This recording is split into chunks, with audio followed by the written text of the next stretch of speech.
आज हम लोग भक्ति काल पढ़ेंगे। ठीक है, सबसे पहले समझेंगे भक्ति है क्या।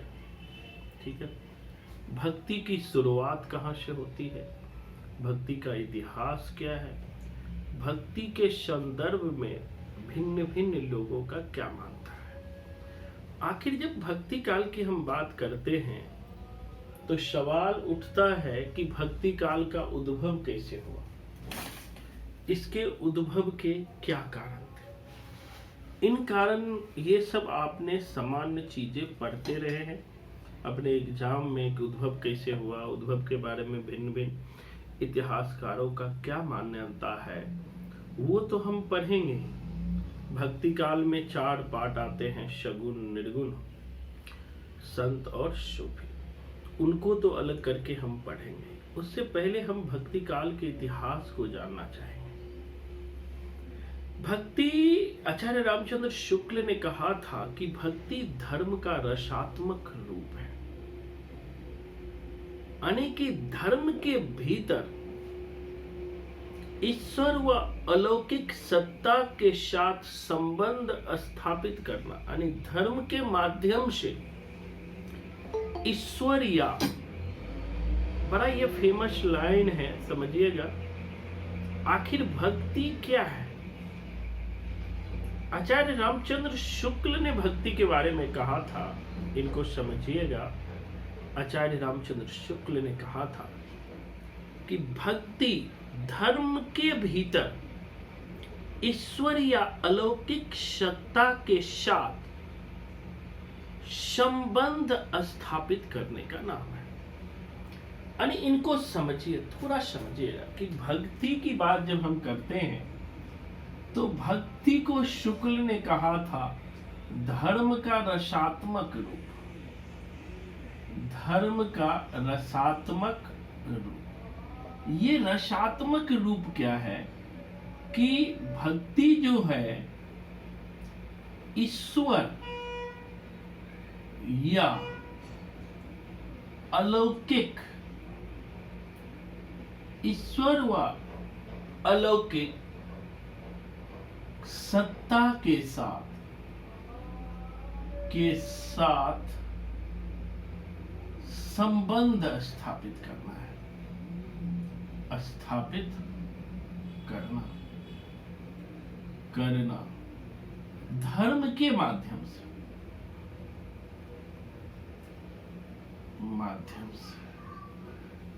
यानी भक्ति अगर आपसे पूछे तो भक्ति क्या है। भक्ति धर्म का रसात्मक रूप है, अर्थात धर्म के भीतर ईश्वर या अलौकिक सत्ता के साथ संबंध स्थापित करना ही भक्ति है। ईश्वर या अलौकिक सत्ता के साथ संबंध स्थापित करना ही भक्ति है। अब सवाल उठता है कि हम ईश्वर और अलौकिक सत्ता के बीच संबंध कैसे स्थापित करते हैं। ईश्वर या अलौकिक सत्ता के बीच हम संबंध कैसे स्थापित करते हैं, ये बहुत बड़ा सवाल है। तो भक्ति में ईश्वर और अलौकिक सत्ता के बीच संबंध स्थापित करने के 4 मार्ग बताए गए कि आप किस आधार पे ईश्वर या अलौकिक सत्ता से जुड़ सकते हो, किस प्रकार आप ईश्वर या अलौकिक सत्ता से जुड़ सकते हो। पहला कहा गया ज्ञान मार्ग, ज्ञान मार्ग। दूसरा कहा गया कर्म मार्ग। Good morning sir. Good morning, good morning. Sir मैं आगे क्लास नहीं ले पाऊंगी, आप रिकॉर्डिंग कर लोगे? हाँ, रिकॉर्डिंग हो रहा है। ठीक है, ठीक है सर, थैंक यू सर। हाँ, ज्ञान मार्ग, कर्म मार्ग। तीसरा है भक्ति, ज्ञान मार्ग, कर्म मार्ग, योग मार्ग, और चौथा है भक्ति मार्ग। इनको समझना, जब तक समझोगे नहीं आप भक्ति काल को पूर्णता में नहीं समझ सकते हो, बार बार दिक्कतें आएगी, आपको गलत क्वेश्चन होते रहेंगे। समझना कि भक्ति के संबंध में आचार्य रामचंद्र शुक्ल का मत है, भक्ति धर्म का रसात्मक रूप है। भक्ति क्या है? धर्म का रसात्मक रूप है। भक्ति मतलब कि आचार्य रामचंद्र शुक्ल ने अपनी विधेयवादी दृष्टि से, क्योंकि रामचंद्र शुक्ल विधेयवादी थे, शूद्र शैली के आधार पर इन्होंने कहा कि धर्म के भीतर जो अलौकिक, माइक बंद कर लीजिए प्लीज, किसी का माइक है, लास्ट में आप क्वेश्चन पूछिएगा जो भी पूछना है, कि अगर शुरू में आप क्वेश्चन नहीं पूछना होता है, लास्ट में पूछे, पहले समझिए। देखिए 2 चीजें हैं, बार बार मैं आपको जोड़ देता हूँ, पिछले 8 क्लास से मैं जोड़ दे रहा हूँ। आपके बुक में सब कुछ है, लेकिन एक साइंटिफिक चीजें आपको समझना जरूरी है। तो लास्ट में क्लास के आधे घंटे हम डिस्कशन क्लास रखते हैं, आज रखेंगे। उसमें आपको जितने भी सवाल है वो सवाल एक एक करके पूछिए। पहले चूंकि हमने आदि काल के बाद भक्ति काल दूसरा टॉपिक शुरू किया है, इनको समझिए पहले है क्या भक्ति। क्लियर है? अनामिका जी आपका माइक ओपन है, माइक बंद कर लीजिए। तो शुक्ल जी ने कहा कि भक्ति धर्म का रसात्मक, उन्होंने धर्म के भीतर ईश्वर या अलौकिक सत्ता के साथ संबंध स्थापित करने का नाम क्या है? भक्ति है। इन्होंने कहा कि भक्ति मार्ग में क्या है? 4 मार्ग है ईश्वर तक पहुंचने का, सामान्य चीज है। इन्होंने कहा 4 मार्ग, पहले ज्ञान मार्ग है, कर्म मार्ग है, योग मार्ग है और भक्ति मार्ग है। पहले इन 4 मार्ग को हम समझेंगे कि ये सब मार्ग है क्या। इसको इस तरह समझिए, हमें ईश्वर तक पहुंचना है, ये अलौकिक सत्ता है, समझ लो, ऐसे मैंने कर दिया। यहां पे जीव है जिसे हम जीवात्मा कहते हैं, मैप के थ्रू समझिए।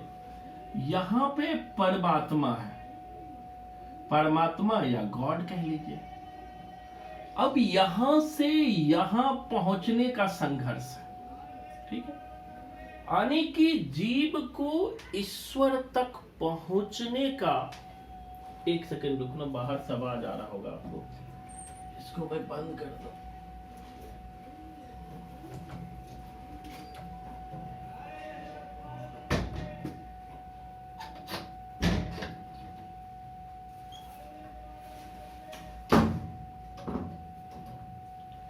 जीव को ईश्वर तक पहुंचने का, अभी हमने कहा 4 मार्ग। पहला मार्ग है ज्ञान मार्ग। ज्ञान मार्ग, इसको समझिएगा आराम से। ज्ञान मार्ग क्या है? अब इस मार्ग को देने वाला था शंकराचार्य। शंकराचार्य जो 7वीं सदी के थे, जो केरल के थे। शंकराचार्य ने उपनिषदिक दर्शन की बात की, शंकराचार्य ने उपनिषद की बात की। अब उपनिषद का मतलब क्या होता है?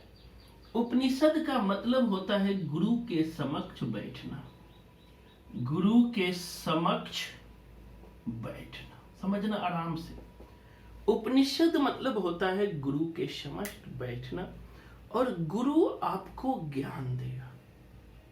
गुरु आपको क्या देगा? ज्ञान देगा।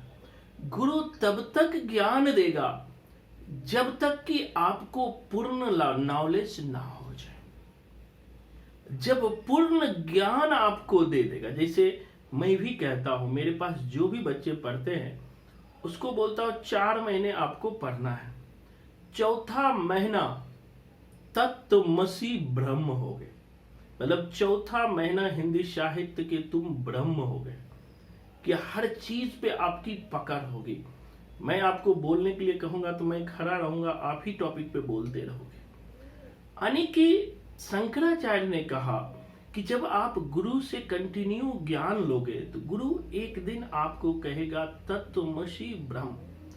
अब आप ही ब्रह्म हो और आप कहोगे अहम ब्रह्मा अस्मि, मैं ही ब्रह्म हूं, यानी कि मैं ही ज्ञान के प्रकाष्ठा को प्राप्त कर लिया हूं। समझना, मैं ही ज्ञान के प्रकाष्ठा को, हाईएस्ट लेवल को प्राप्त कर लिया। अब दो चीजें यहां पर है। शंकराचार्य हुए हैं 7वीं सदी में, शंकराचार्य को हम अलग से पढ़ेंगे, हर साल क्वेश्चन पूछा था। दूसरा, शंकराचार्य ने जो दर्शन दिया था वह था अद्वैतवाद। अद्वैतवाद, समझना, शंकराचार्य ने जो दर्शन दिया था वो था अद्वैतवाद। इसी अद्वैतवाद का प्रभाव आगे कबीर पर पड़ा। तो मैं बार बार कहता हूं, साहित्य को एक बार पढ़ो लेकिन मजबूती के साथ पढ़ो, कि दुनिया का कोई भी क्वेश्चन हिंदी साहित्य से रिलेटेड हो, एक भी बाहर नहीं जाएगा। मैं बहुत को देखता हूं, हमारे बच्चे तो हिंदी में 100 में 90 क्वेश्चन नेट में मार के आते हैं, 9 दूना 18, 180 नंबर वो हिंदी में ही ले आते हैं। उनका जीआरएफ ऐसे हो जाएगा।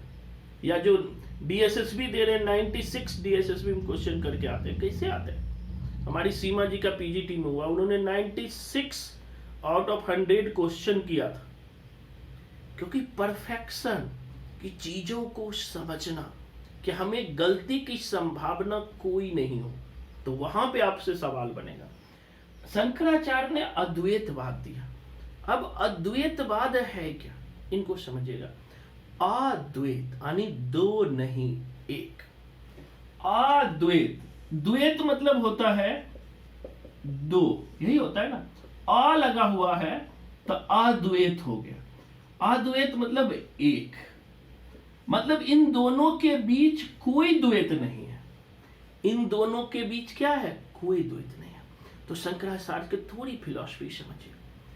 शंकराचार्य कहते हैं, बड़ा एक अच्छा लाइन मैं आपको बताने जा रहा हूं, इस सबको लिखते जाइएगा कॉपी पे, बहुत महत्वपूर्ण है। बहुत मुश्किल से मौका मिलता है इन चीजों को समझने का, क्योंकि इसमें हमने कम से कम 14 साल इसको पढ़ा है। जब से आईएएस की शुरू किया था तैयारी करना, उनसे भी पहले लगभग 20 साल हो गया। 2002 से मैं आईएएस की तैयारी कर रहा था, तब से अब तक पढ़ रहा हूं। तो शंकराचार्य ने दिया अद्वैतवाद, इसको समझना। अद्वैतवाद एक बार समझना। थोड़ा गड़बड़ है क्या आप में? क्या? नेटवर्क लग रहा है गड़बड़ थोड़ा सा, एक बार दोबारा। नहीं, मेरे यहाँ तो नेटवर्क ठीक दिखा रहा है। और किस के वीडियो आ रहा है, जा रहा है। अभी देखिए सही। अभी खड़े हैं तो अब सही है, जब लिख रहे हैं तो कट कट के आ रहा है। रुक जा। एक बार जो है ये कभी कभी दिक्कत करता है ये। अब ठीक है सर। ठीक है, अभी सही है, अभी सही है सर। ठीक है ना।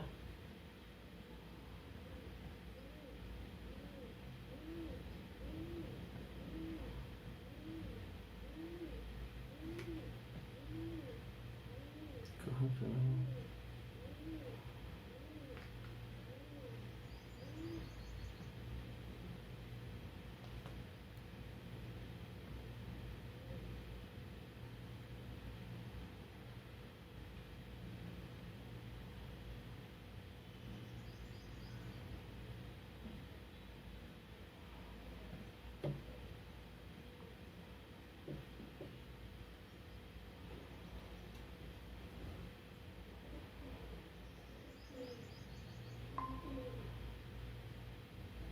अब आवाज ठीक आ रहा है? ठीक है सर। ठीक है ना। Yes sir.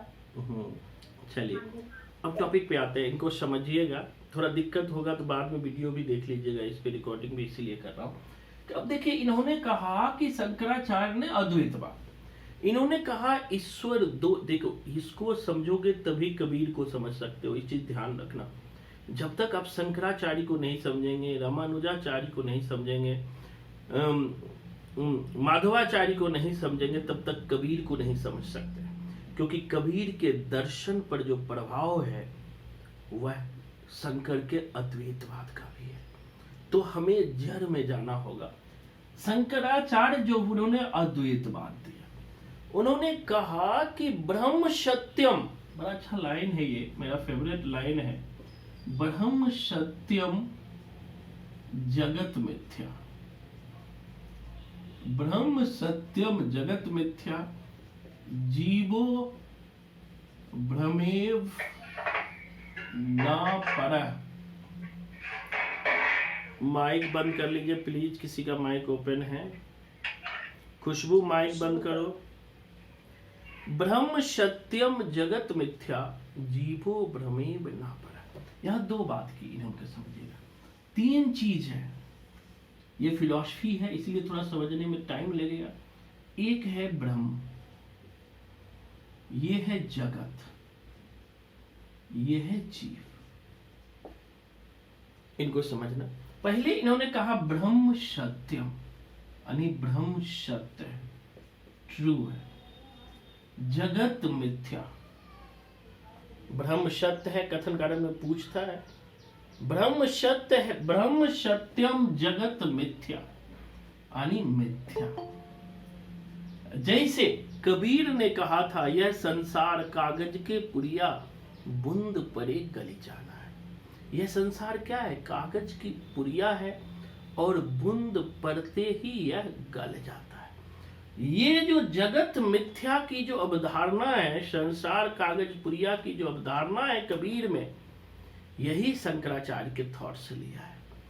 तो इन्होंने कहा ब्रह्म सत्यम जगत मिथ्या, जीवो भ्रमेव ना परः, यानी जीव और ब्रह्म के बीच कोई भेद नहीं है।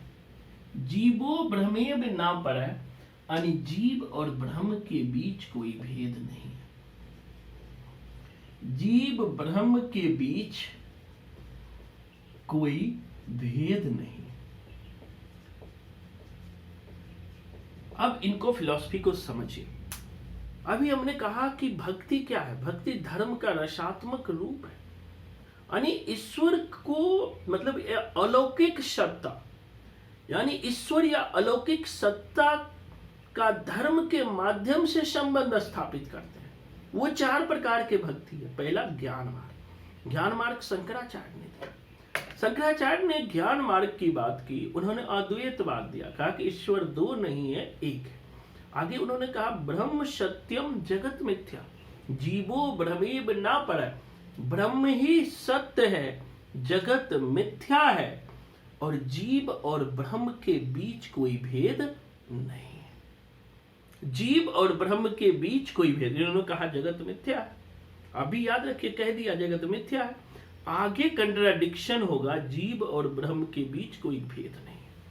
यानी शंकराचार्य जी का कहने का मतलब है कि वो कह रहे हैं कि आप में, हम में, यानी मेरे में और ईश्वर राम में, कृष्ण में कोई अंतर नहीं है। अहम ब्रह्मास्मि, मैं ही ब्रह्म हूं। अगर ये स्थिति हो जाए तो सारे लोग कहेंगे हम ही राम हैं, हम ही कृष्ण हैं, हम ही भगवान हैं। जैसे बहुत सारे लोगों को कहते हुए आपने देखा होगा, थोड़ा बहुत जान जाता होगा, कहता हम तो भगवान हैं, आसाराम भगवान, रामपाल भगवान। तो यहां पे शंकराचार्य, जब शंकराचार्य की इस बात पे खंडन मंडन फिलॉसफी में शुरू हुआ, तब शंकराचार्य जी कहते हैं ब्रह्म जो माया रहित है, जो ब्रह्म है वह माया रहित है। वो अपने प्रभाव से जो है ईश्वर आता है, यानी ब्रह्म के प्रभाव से ईश्वर बनता है, और ईश्वर जो है अपने माया से इस संसार का निर्माण करता है। ईश्वर जो है इस अपने माया से इस संसार का निर्माण करता है। उन्होंने कहा कि जब हम ईश्वर ही हैं तो हमें मूल ईश्वर क्यों नहीं दिखाई पड़ता है? मूल ईश्वर क्यों नहीं दिखाई पड़ता है? इसका उदाहरण शंकराचार्य जी बड़े अच्छे देते हैं। आपको ईश्वर क्यों नहीं दिखाई पड़ता है? आप खुद ब्रह्म हो, खुद ईश्वर हो, तो फिर आपको ईश्वर क्यों नहीं दिखाई पड़ता है? तो शंकराचार्य जी कहते हैं कि जिस प्रकार सूर्य के आगे बादल आ जाने से सूर्य कुछ देर के लिए नहीं दिखाई पड़ता। उन्होंने कहा कि बड़ा अच्छा फिलॉसफी है, समझना, ये समझोगे तभी भक्ति काल समझ पाओगे। जिस प्रकार सूर्य के आगे बादल आ जाने से सूर्य दिखाई नहीं पड़ता है, इसी तरह मानव को मूल गॉड का स्वरूप दिखाई नहीं पड़ता है, क्योंकि उसके आगे बादल आ गए हैं। बादल से मतलब क्या है? उसके आगे लोभ, मोह, तृष्णा, ये सब भरमार रूप में आ चुके हैं। मतलब लोभ, मोह, तृष्णा, भिन्न भिन्न प्रकार की चीजें आ गया है। जो मूल स्वरूप को नहीं समझ पाता है, तो कहा कि तथास्तु ब्रह्म, यानी तत्वमसि ब्रह्म कैसे बनेंगे? आगे कहता है कि सामान्य मानव में उनको मूल शक्ति दिखाई नहीं पड़ता है। जैसे आपने कुंडलिनी जागरण पढ़ा था, 7 चक्र होता है कुंडलिनी जागरण में, 7वां चक्र जागृत होता है तो मोक्ष की अवस्था में आ जाते हो। उसी तरह शंकराचार्य जी ने कहा कि जो मानव में असंख्य ऊर्जा है, एनर्जी है, लेकिन वो बादल की तरह ढका हुआ है, वो मूल स्वरूप को जान नहीं पाता है। तो अब सवाल आता है कि मूल स्वरूप को जानेंगे कैसे? तो इसी के लिए शंकराचार्य जी ज्ञान मार्ग की बात करते हैं। वो कहते हैं कि ज्ञान मार्ग में वो कहते हैं कि जब आप एक गुरु के समक्ष जाओगे और गुरु आपको ज्ञान देगा, और ज्ञान की जब पराकाष्ठा पे चले जाओगे, ज्ञान के उच्चतम स्तर पे चले जाओगे, तब आप तत्वमसि ब्रह्म कहलाओगे। तब आप क्या कहलाओगे? तत्वमसि ब्रह्म कहलाओगे, अर्थात अब तुम ही ब्रह्म हो। उस स्थिति में जाकर जीव और ब्रह्म के बीच कोई भेद नहीं होता है। जो पवित्र हो जाता है, सारे वासनाओं से, लोभ से, मोह से रहित हो जाता है, वो ईश्वरत्व को प्राप्त कर लेता है।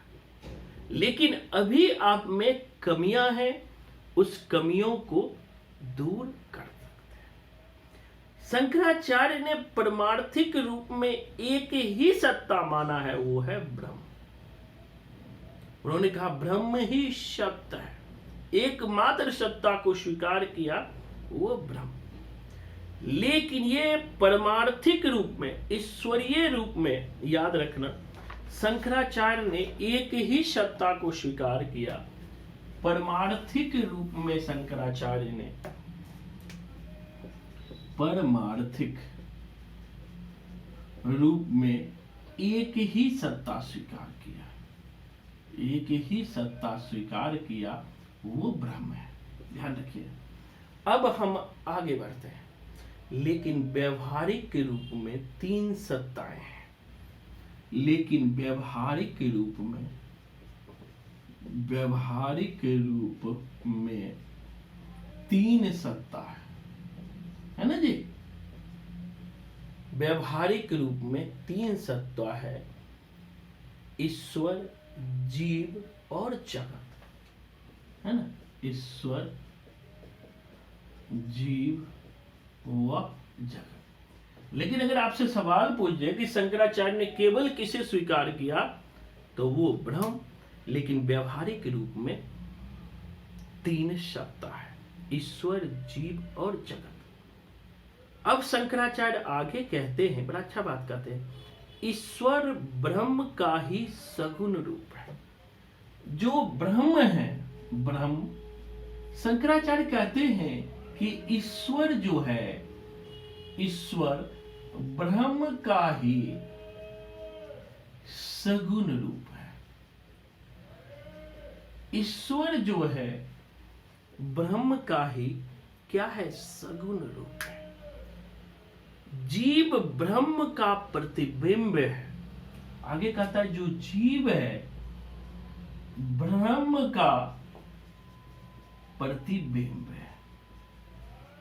जीव जो है ब्रह्म का प्रतिबिंब है। यहां प्रतिबिंब का अर्थ होता है कि उसकी छाया है। जैसे प्रतिबिंब बनता है ना, ये छाया, ब्रह्म की छाया है। जब वो मूल रूप में ब्रह्म तभी होगा जब जाके आप जो है ज्ञान अर्जन करोगे। शंकर के अनुसार परछाई जिसे कहते हैं, आगे समझना, बड़ी महत्वपूर्ण लाइन मार्मिक बता रहा हूं। ये सब लाइन जिंदगी में कोई नहीं पढ़ाया होगा, ये तो फिक्स है। परमार्थिक मतलब परम सत्ता, जो हम कहते हैं परम सत्ता, परमार्थिक हुआ परम सत्ता। परम सत्ता एकमात्र ब्रह्म है, लेकिन व्यवहारिक रूप से हम तीन सत्ता देखते हैं, ईश्वर, जीव और जगत। तो इसी के संबंध में कहता है शंकराचार्य कि ईश्वर ब्रह्म का ही सगुण रूप है। सगुण रूप मतलब मूर्त रूप है। जीव ब्रह्म का प्रतिबिंब है। आगे भी कहता है, इसको लाइन को समझना, बहुत महत्वपूर्ण लाइन बता रहा हूं। कहता है जो शरीर से युक्त होने के कारण अपने मूल स्वरूप को भूल गया है। जो जीव है ब्रह्म का प्रतिबिंब है, लेकिन जब वो शरीर रूप धारण किया तो अपने मूल स्वरूप को भूल गया। मूल स्वरूप को भूल गया। मूल स्वरूप को भूल गया। अब कहता है जगत जो है ब्रह्म का आभास है, माया है। जगत जो है ब्रह्म का आभास है, माया है। इसकी रचना ईश्वर माया के माध्यम से करता है। माया महाठगनी। इस जगत की रचना जो है ईश्वर, जो ब्रह्म का सगुण रूप है, वही इस ईश्वर की रचना करता है। वही इस ईश्वर की रचना करता है। आगे समझिएगा, हम ज्ञान मार्ग पढ़ रहे हैं, शंकराचार्य को पढ़ रहे हैं। शंकराचार्य से एक क्वेश्चन किसी एग्जाम में जाइए फिक्स होता है, चाहे वो स्थापना तर्क वाला पूछ ले, चाहे आपको बहुत बार क्वेश्चन पूछा हो अद्वैतवाद पूछ ले, चाहे आपको स्मार्ट संप्रदाय पूछ ले, तो कुछ भी वहां से रहता है। तो मेन है समझना, ऑब्जेक्टिव में दम नहीं होता है, वो तो ऐसे ही याद कर लोगे। आगे कहता है शंकराचार्य के अनुसार आत्मा और ब्रह्म मूलतः एक ही है। जो आत्मा है, जैसे हमने कहा जीव और ब्रह्म, जीव को ही शंकराचार्य ने आत्मा से ही जोड़ा है कि आत्मा या जीव और ब्रह्म मूलतः एक है।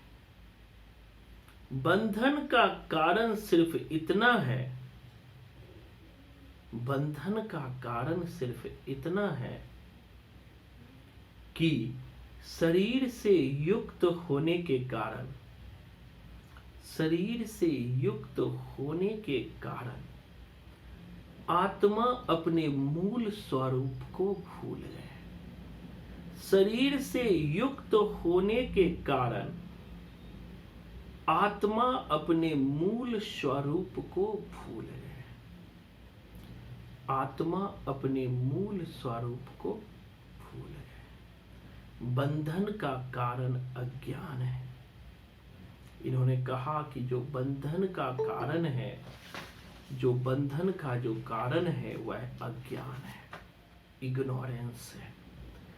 और मोक्ष प्राप्ति का जो मार्ग है वह ज्ञान मार्ग से ही हो सकता है। बंधन का कारण जो है अज्ञानता है। बंधन का कारण क्या है? अज्ञानता है। और मोक्ष की प्राप्ति कैसे होगी? ज्ञान से। मोक्ष की प्राप्ति होगी ज्ञान से। जैसे ही आत्मा को ज्ञान प्राप्त हो जाएगा, जैसे ही आत्मा को ज्ञान प्राप्त हो जाएगा, वैसे ही उन्हें मोक्ष मिल जाएगा। वैसे ही उन्हें मोक्ष मिल जाएगा। वैसे ही उन्हें क्या मिल जाएगा? मोक्ष मिल जाएगा। यानी आत्मा का परमात्मा में लीन हो जाएगा और वो कहेगा अब तत्व अहम ब्रह्मास्मि। अब वो कहेगा मैं ही ब्रह्म हूं। क्या हूं? मैं ही ब्रह्म हूं। तो ये बात शंकराचार्य के बारे में और भी हम पढ़ेंगे, आगे आएंगे शंकराचार्य, क्योंकि हम भक्ति काल में वैष्णव परंपरा पढ़ेंगे। शंकराचार्य वैष्णव परंपरा में नहीं आते, वो स्मार्त वैष्णव में आते हैं, वैष्णव से भी अलग। वैष्णव परंपरा में आप रामानुजाचार्य को पढ़ोगे, माधवाचार्य को पढ़ोगे, बल्लवाचार्य को पढ़ोगे और निम्बकाचार्य को पढ़ोगे। ये चारों स्मार्त वैष्णव में आते हैं। इसका क्रम भी हम देखेंगे। पहले हम मार्ग को आज समझ लें। अगर मार्ग को समझ लिए तो हमारा आधा काम भक्ति काल का हो गया। अब पहला मार्ग दिया था शंकराचार्य ने ज्ञान मार्ग। समझ गए ज्ञान मार्ग। अब देखो दो चीजें हैं। शंकराचार्य के ज्ञान मार्ग के बाद शंकराचार्य ने ज्ञान मार्ग दिया, लेकिन इन पे ज्ञान मार्ग का ज्यादा फायदा नहीं हुआ। क्यों ज्यादा फायदा नहीं हुआ?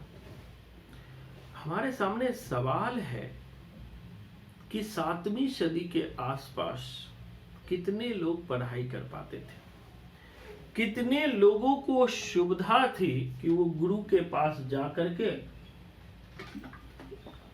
ध्यान ले। तो सुविधाएं कम थी, क्योंकि वैश्य और शूद्र को तो ज्ञान लेने की ही आजादी नहीं थी। तो ये ज्ञान मार्ग सक्सेस नहीं हो पाया ज्यादा। ज्ञान मार्ग सक्सेस नहीं हो पाया।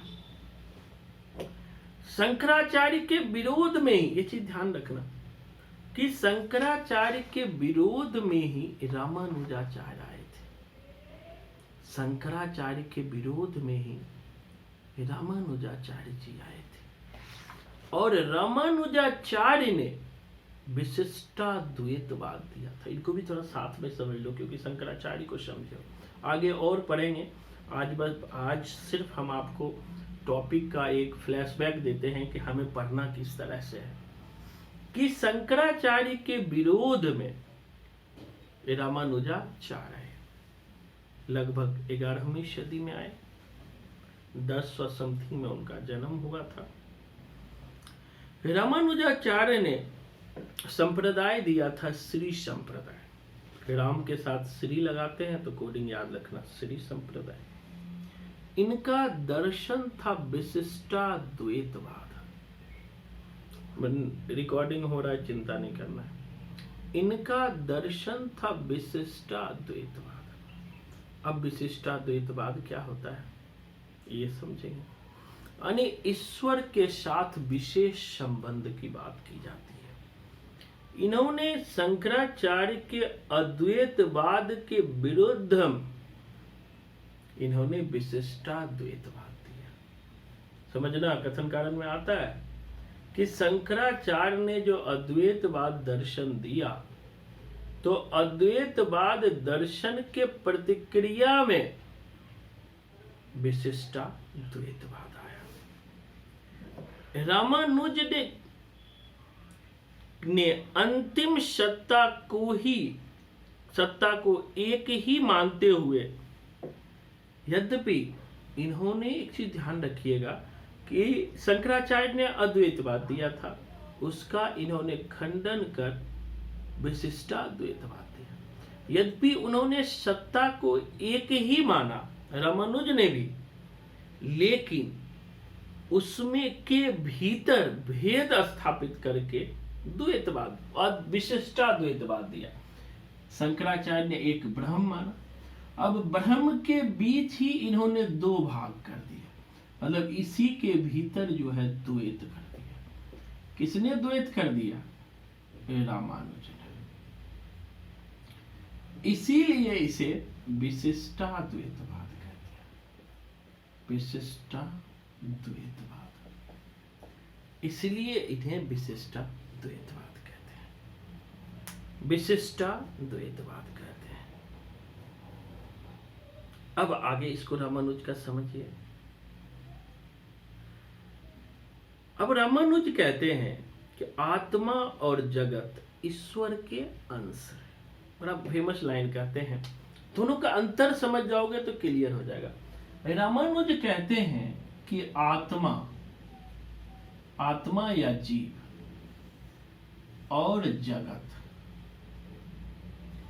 दोनों जो है ईश्वर के अंश है। ईश्वर के अंश है। जबकि शंकराचार्य ने जगत को मिथ्या माना था। फिलॉसफी समझना, शंकराचार्य ने जगत को मिथ्या माना था, जबकि रामानुज ने आत्मा और जगत को ईश्वर का अंश माना है और इनकी वास्तविक सत्ता है। रामानुज ने कहा आत्मा और जगत दोनों का वास्तविक सत्ता है, वास्तविक सत्ता है। आत्मा और जगत दोनों का क्या है? वास्तविक सत्ता है। आत्मा और जगत दोनों का क्या है? वास्तविक सत्ता है। जबकि शंकरा अंतर करके पढ़ोगे तब समझ ज्यादा क्लियर होगा। जबकि रामानुज ने कहा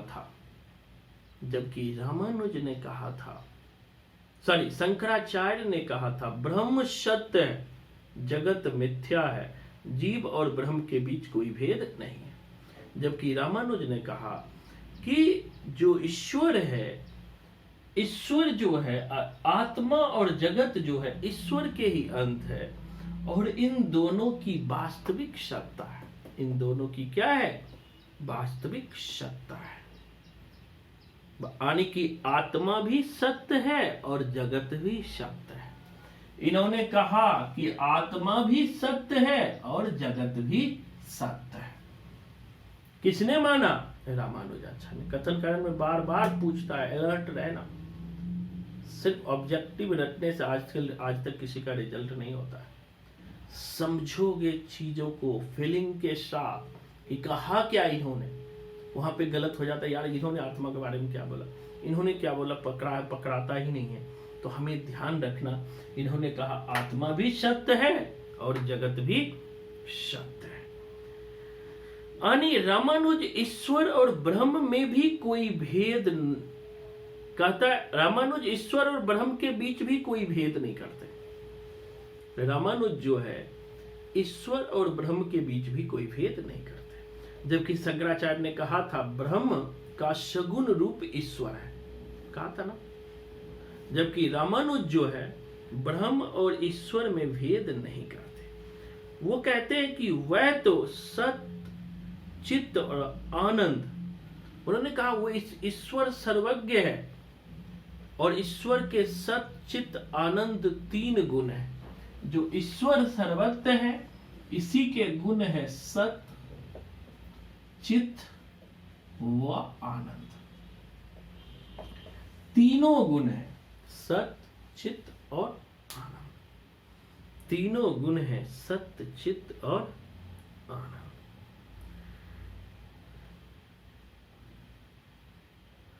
सत्य चित्त और आनंद।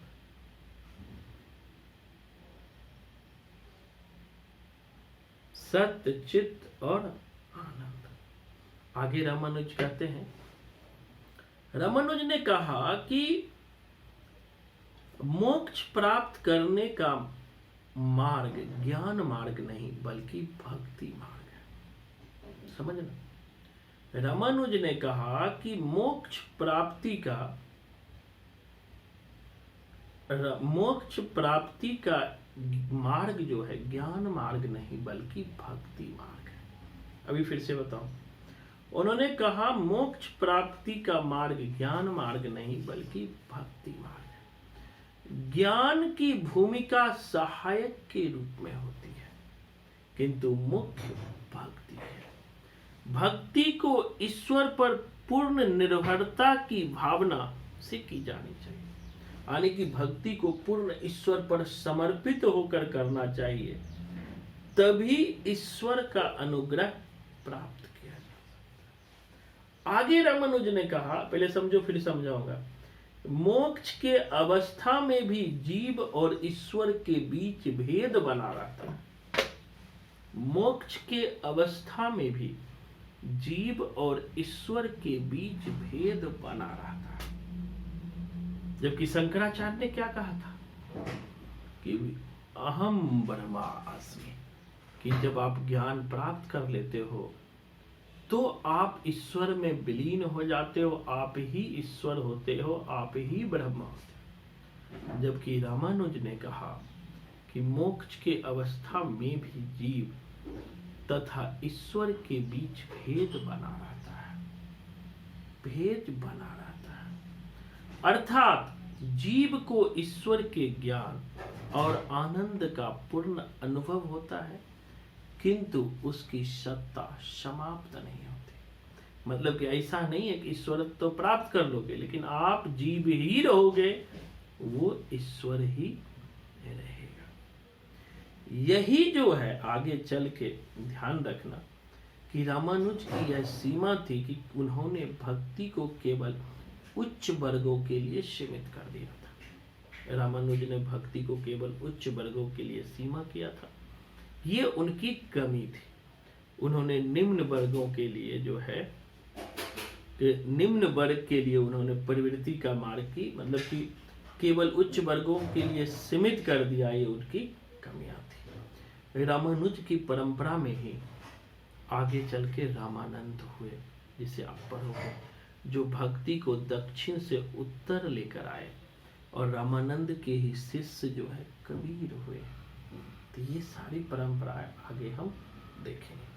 अब दो थॉट अभी हमने पढ़ाया, शंकराचार्य और रामानुजाचार्य। किसी को समझने में दिक्कत हो फिलॉसफी को, तो माइक ओपन करके पूछिए।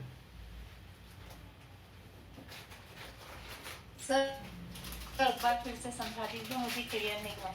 गुड। और किसी को कोई पॉइंट सर? दोनों में सूर्य वाला उदाहरण जो था ना, सूर्य और बादल वाला, वो बोल दीजिए। जरूर जरूर। और किसी को कोई दिक्कत है? सर रामानुजाचार्य भक्ति को जो है उच्च वर्ग तक क्यों सीमित हो गया, ये थोड़ा सा कंफ्यूजन है। अभी बताऊंगा भैया।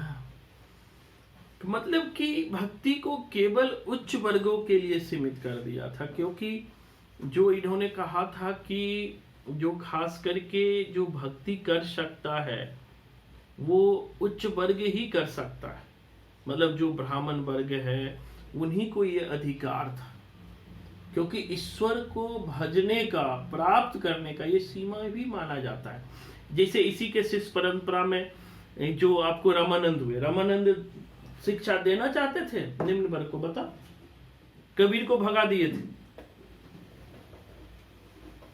वो तो राम नाम लिया। कबीर ने कितना बार कबीर गए रामानंद के पास कि हमें भी शिक्षा दे दो गुरुजी, हम तो दलित हैं, निम्न वर्ग के हैं, हमें भी शिक्षा दे दो।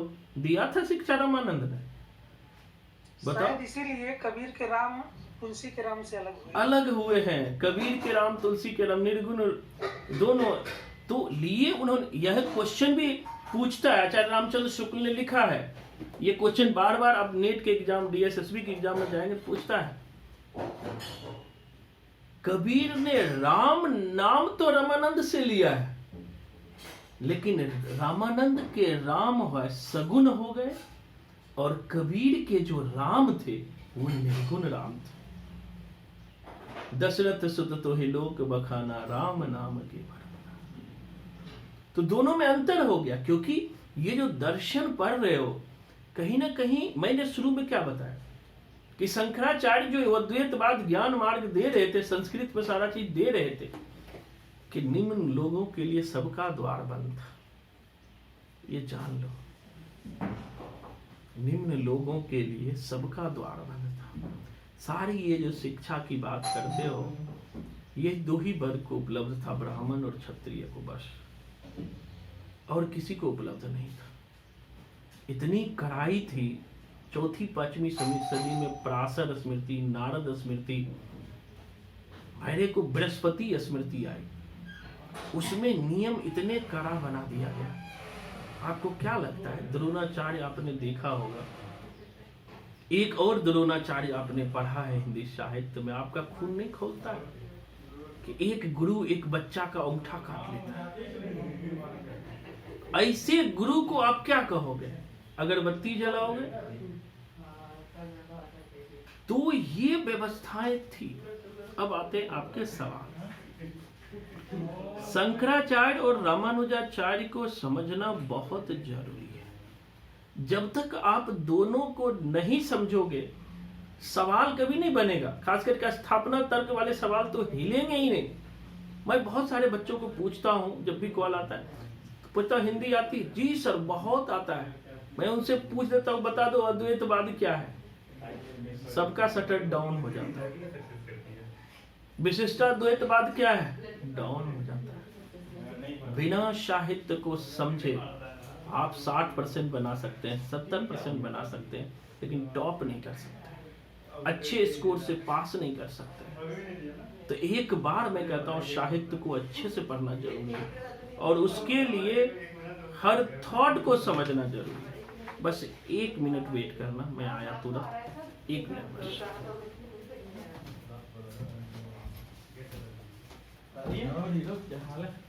बनाइए ओके क्लास चलेगा भैया 1 घंटा और चलिए और तुम चाय पानी नाश्ता करो, चलिए आप ठीक है? पूरा बैग भर भर के लाया अरे मैं कपड़वा है ना, ठंडी वाला कपड़वा है, समझे? और साफ उफ कर लेना। हम आते हैं 2-3 दिन में, 15 तब साफ रुपया करेंगे। जो है आप तो हम खुद साफ करेंगे। बड़ा सस्ता है, 15 रुपया सैकड़ा बोल रहे हैं और लाके दे देंगे 100। नहीं, पर एक कपड़े का 100 रुपया उल्टा चलता है। वो भी कुछ नहीं, आप बोल दिया, आप मुंह से निकल गया तो निकल गया। 15 रुपया सैकड़ा क्या छोड़ा होगा? अब आप लोग कल ले आएंगे। ठीक है, तो मैं जो है आओगे तो अंदर चुपचाप बैठो, नहीं तो गेट लगाता हूँ।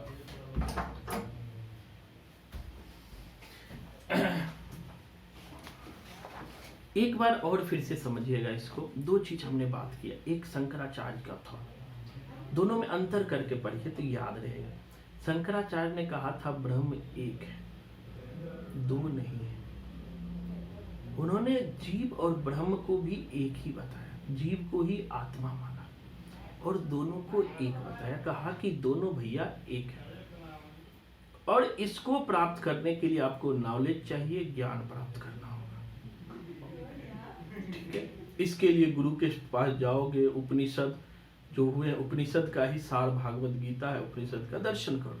लेकिन जब उनसे सवाल पूछा गया, जब जीव और ब्रह्म एक ही है तो फिर अलग अलग क्यों दिखाई पड़ते हैं? क्या कारण है कि हम रोग से ग्रसित होते हैं, भगवान तो एकदम सैया पे सोए रहते हैं, योग निद्रा में रहते हैं, और लक्ष्मी माता उसका पैर दबाते रहते हैं। कभी कभी इस पर भी मुझे ना थोड़ा सा लगता है, वैसे भगवान है, बोलना नहीं चाहिए, विषयांतर नहीं होना चाहिए, चाहता हूँ टॉपिक पे आता हूँ। तो ये बातें थी। आगे शंकराचार्य ने कहा कि जीव जब माया से के मूल रूप में एक ही है, लेकिन जिस प्रकार अर्चना जी ने पूछा था ये लाइन, जिस प्रकार सूर्य के आगे बादल आ जाने से सूर्य दिखाई नहीं पड़ता है, जिस प्रकार सूर्य के आगे बादल आ जाने से सूर्य दिखाई नहीं पड़ता है, इसका मतलब ये नहीं है कि सूर्य की सत्ता नहीं है। इस प्रकार इसका मतलब ये नहीं है कि सूर्य की सत्ता नहीं है। हम ये नहीं, इसी तरह से हमें अज्ञान रूपी बादल, पर अच्छा टर्म खोजा सत्य दर्शन ने, अज्ञानता के कारण, अज्ञान रूपी बादल के कारण हम ईश्वर के मूल स्वरूप को समझ नहीं पाते हैं।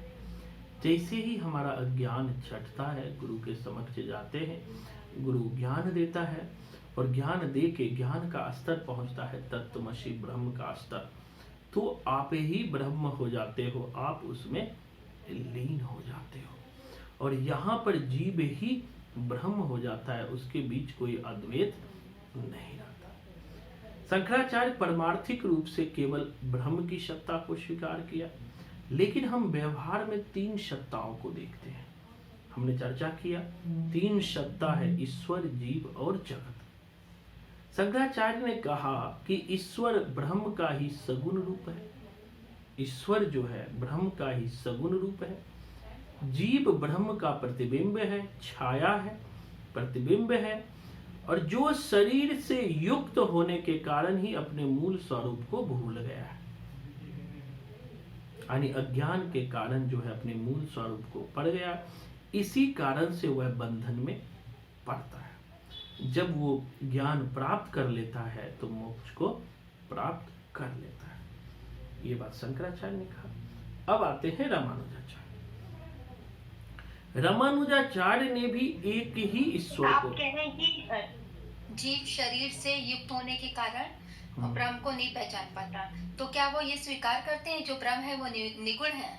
नहीं, ये वो निर्गुण सगुण की बात उन्होंने कहा कि ब्रह्म का सगुण, ये निर्गुण सगुणीकरण तो रामानंद से आया है। निर्गुण सगुण की अवधारणा की शुरुआत तो रामानंद से हुई है। कि निर्गुण के जो मानने वाले ये हैं, सगुण के बनने वाले ये हैं, अभी नहीं है। अभी तो ये कहा कि वो सत्ता सर्वव्याप्त है, वो सत्ता जो है सब जगह है, वो सत्ता हर जगह दिखाई देने वाला है, कोई एक जगह नहीं है, वो सत्ता हर जगह दिखाई देने वाला है। लेकिन वो ब्रह्म रूप में है, उसका सगुण रूप, साक्षात रूप ईश्वर है जो आपको दिखाई दे। ये बात शंकराचार्य कहते हैं कि साक्षात रूप है। वही जब आते हैं रामानुजा पर, फिलॉसफी समझ नहीं होगा तो 10 बार पूछना। आज मात्र हमें 3 की ही फिलॉसफी समझना है, शंकराचार्य, रामानुजाचार्य और वल्लभाचार्य, या 1-2 और है शुद्धाद्वैतवाद। क्योंकि इसको आप समझोगे तभी आप भक्ति आंदोलन को समझ सकते हो। आप कबीर को समझ सकते हो, शूर को, तुलसी को, जायसी को, क्योंकि बाप को समझोगे तभी तो बेटा को समझोगे। अब आते ज्ञान मार्ग के अंतर्गत ही आता है तो क्या आवाज? ये रामानुजन ज्ञान मार्ग के अंतर्गत ही आता है। नहीं नहीं नहीं नहीं नहीं नहीं नहीं, मैं काट बता रहा हूँ। भक्ति मार्ग के अंतर्गत रामानुज आता है, भक्ति मार्ग की इन्होंने बात की। इन चीज को समझिए। आपका फोन कट रहा है इसलिए पूरी नहीं सुन पा रहे हैं आप, इनको समझिए मैं बात क्या कह रहा हूं कि रामानुज जब शंकराचार्य 7वीं सदी में ये बात कह के मर गए, जब भी बहुत बड़े विद्वान हुए शंकराचार्य, शास्त्रार्थ में उन्होंने पूरे भारत के लोगों को हराया। यहाँ तक कि बनगांव महसी एक जगह है सहरसा में, हमारे तरफ है, मेरे गांव से 20-30 किलोमीटर दूर है, वहां के हुए हैं मंडन मिश्र।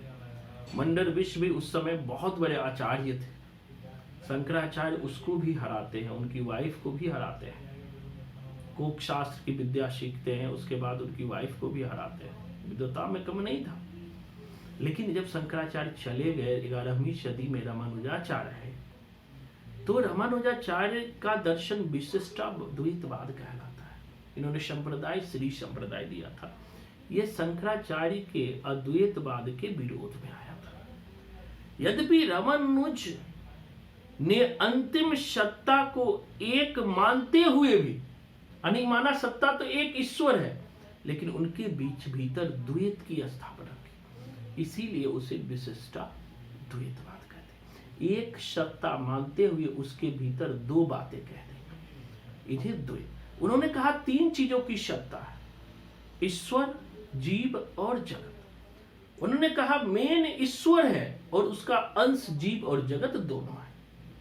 अब देखो अंतर हो रहा है, ईश्वर एक है, रामानुज कह रहे हैं कि ईश्वर एक है, जीव और जगत, जीव और संसार में तो 2 ही है, या तो जीव है या फिर जगत है। तो ये जीव और जगत इसी ईश्वर के अंश है, इसी ईश्वर के पार्ट है। जब जीव और जगत इसी ईश्वर के पास है तो जीव और जगत की भी वास्तविक सत्ता है। जीव और जगत की भी क्या है? वास्तविक सत्ता है। मतलब जगत भी सत्य है और जीव भी सत्य है। आगे उन्होंने कहा कि ब्रह्म और ईश्वर में कोई भेद नहीं, क्योंकि शंकराचार्य ने कहा था ब्रह्म का सगुण रूप ईश्वर है और ये ईश्वर माया के द्वारा इस जगत का निर्माण करता है, और ये थोड़ा अंतर करता है। उन्होंने कहा जीव, ब्रह्म और जीव में अंतर, ब्रह्म और ईश्वर में अंतर नहीं है, दोनों एक है और वही सगुण है। रामानुज सगुण की बात करते हैं और वह सत्य, चित्त और आनंद से युक्त है। आगे रामानुज ने कहा कि मोक्ष की जो प्राप्ति है वो ज्ञान मार्ग द्वारा नहीं हो सकती, वह भक्ति के द्वारा हो सकती है। इसी की परंपरा में तो आगे चल के रामानंद आए। और ज्ञान, और जो ज्ञान की भूमिका एक सहायक की है। ज्ञान की भूमिका क्या है? एक सहायक की है। भक्त को ईश्वर पर पूर्ण निर्भरता के साथ भक्ति करना चाहिए, जाकि ईश्वर का अनुग्रह प्राप्त कर ले। मोक्ष की अवस्था में, आगे इन्होंने कहा, जबकि कहा कि मोक्ष की अवस्था में शंकराचार्य ने कहा था कि जीव और ब्रह्म एक हो जाता है, दोनों एक रहता है मोक्ष की अवस्था में। लेकिन इन्होंने कहा कि मोक्ष की अवस्था में दोनों एक हो जाता है, दोनों में कोई अंतर नहीं रहता है। रामानुज ने कहा, शंकर ने कहा था कि ब्रह्म और जीव एक हो जाता है, एक रहता है, एक ही है। जबकि रामानुज ने कहा मोक्ष की अवस्था में ही भी जीव और ईश्वर के बीच भेद बना रहा था। जीव और ईश्वर के बीच भेद बना रहा था। हाँ, ये बात जरूर है, जीव को जब मोक्ष प्राप्त होता है तो ईश्वर के ज्ञान और आनंद का पूर्ण अनुभव होता है, लेकिन उनकी सीमा है जो हमने बताया। भक्ति मार्ग की एक बहुत बड़ी सीमा रही है कि यह केवल उच्च मार्गों तक सीमित था और निम्न वर्ग इससे अलग था। बाद में चल के मतलब कि 2 शताब्दी बाद जो है रामानंद हुए, 1368 के आसपास रामानंद हुए, जो दक्षिण भारत को उत्तर में लाए। कहा भी जाता है भक्ति द्रविड़ उपजे लायो रामानंद, प्रगट कियो कबीर ने साप्त द्विप्त नव खंड। तो ये चीज आगे हम लोग पढ़ेंगे। तो दोनों में किसी को कोई दिक्कत है तो मुझे बताइए अभी भी। सर एक चीज ये कह रहे हैं कि जैसे आपने जो सगुण रूप ईश्वर का, जैसे वो क्या कहते हैं, शंकराचार्य ने कहा कि ब्रह्म का जो सगुण रूप है वो ईश्वर है। आगे रामानुजाचार्य भी जो है सगुण ही मानते हैं। तो निर्गुण जो आता है सर, निर्गुण की शुरुआत कहाँ से होती है? निर्गुण ब्रह्म या निर्गुण संप्रदाय की, ये थोड़ा अब देखो कि जब यहाँ जो शंकराचार्य है उन्होंने ब्रह्म को क्लियर नहीं कहा कि ये निर्गुण रूप है, क्लियर नहीं कहा। अब जब निर्गुण की अवधारणा जब आप आगे बढ़ेंगे, रामानंद आएंगे, तो रामानंद के जो शिष्य परंपरा आप देखते हो, कुछ सगुण चला गया जो ऊपर से ही आ रहा है, कुछ निर्गुण मार्ग में पड़ गए। खास करके जो निर्गुण की अवधारणा यद्यपि अप्रत्यक्ष रूप से शंकराचार्य से ही आ रहा था, क्योंकि जो ब्रह्म रूप है वो एक तरह से निर्गुण निरंकार रूप ही है शंकराचार्य का, लेकिन आगे चल के उसके रूप को जब कबीर जैसे संत आए तो वो एक पक्षधर के रूप में सामने आए। जैसे 2 टकराव यहाँ पे मिलेगा, सगुण और निर्गुण में टकराव होता है कबीर और सूर के माध्यम से, पूरा टकराव होता है कबीर और सूर के माध्यम से। एक तरफ कबीर है जो निर्गुण की बात करते हैं, मुंड मुराए हरि मुले तो सबको ले मुराए, भूर भूर बार बार के मूर्ते भेर न बैकुंठ जाए, काकर पाथर जोड़ के मस्जिद लियो बनाए, ताचल मुल्ला बांग दे बहरो वो खुदाए। एक तरफ तो वो कि सगुन का पूरा विरोध कर रहा है, दूसरी तरफ आप देखोगे कि ये सूरदास हुए वो निर्गुण का विरोध, निर्गुण कौन देश को बासी को है, जनक जननी को कहियत कौन नारी को दासी। तो दोनों, जबकि इसी के आगे तुलसी बढ़े तो तुलसी ने देखा इन दोनों के बीच बड़ा विवाद चल रहा है, तो उन्होंने समन्वय किया। उन्होंने कहा निर्गुण भी महत्व है। वास्तविक रूप से तुलसी सगुण को मानने वाले थे, लेकिन उन्होंने निर्गुण को भी प्राश्रय देखा। उन्होंने कहा अगु नहीं सगु नहीं नहीं कछु भेदा, ना तो निर्गुण में कोई भेद है ना सगुण में भेद है, दोनों एक ही है। या उन्होंने कहा शैव और वैष्णव वाले लड़ते थे तो उन्होंने कहा शिव द्रोही मम दास कहा बासो नरम ही सपनों नहीं भाव। जो शिव से द्रोह करने वाले हैं, दुश्मन करने वाले हैं, वो तो मुझे सपना में भी अच्छे नहीं लगे। तो यहाँ पे 2 चीजें आता है, मूल रूप से निर्गुण और सगुण का बंटवारा जो है रामानंद के बाद से होता है, जिसे हम पढ़ते हैं सगुण के ये कवि हैं, निर्गुण के ये कवि हैं। तो अभी जो है बस उसकी परंपरा की शुरुआत हो रही है। क्लियर है?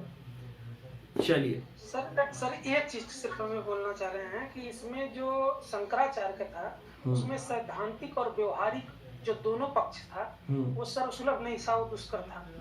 रामानुजाचार्य है उन्होंने सैद्धांतिक पक्ष को जो खारिज किया, जबकि व्यवहारिक रूप से उसको सरल किया।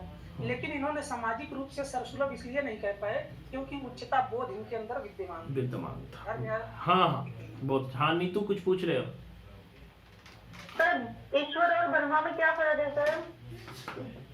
जीव और जगत का डिफरेंस से बताना सर। रामानुज ने कहा कोई फर्क नहीं है, दोनों एक ही है। और शंकराचार्य ने कहा तो उसका सगुण रूप है। हम बाप हैं, इनका बेटा जो है एक सगुण रूप है। बस इन्होंने कहा कि सगुण रूप है यानी प्रत्यक्ष रूप है। और समझ आया सबको? अनामिका जी समझ आ रहा है आपको? अनामिका समझ आ रहा है आपको? और किसी को सर सगुण और निर्गुण में क्या अंतर होता है? आगे पढ़ेंगे बेटा और सगुण दोनों में। का अर्थ क्या है? हाँ कह पढ़ेंगे, अभी वहाँ पे आएंगे। हाँ अनामिका जी सर अभी आपने जैसे बताया कि जीव और जगत हमारा जो ब्रह्म से रिलेटेड है, तो जीव और जगत में क्या डिफरेंस है इसमें? Very good. देखो जगत जो संसार दिखाई पड़ता है, ठीक है, वो जगत है, और जो यहाँ रहता है वो जीव है। मतलब सांसारिक जो हमारी नीतियां हैं, जो व्यवहार करते हैं, पूरा जो संसार है, इसको समझो, जो संसार दिखाई पड़ रहा है बड़े बड़े, वो जगत है। हम कहते हैं ना इस जगत में रहते हैं, हम इस संसार में रहते हैं, ये भूलोक जगत है, ठीक है। और यहाँ जो मानव रहते हैं, मानव जीव जंतु कुत्ते बिल्ली सब इसमें है, वो जीव है। क्लियर है अनामिका जी?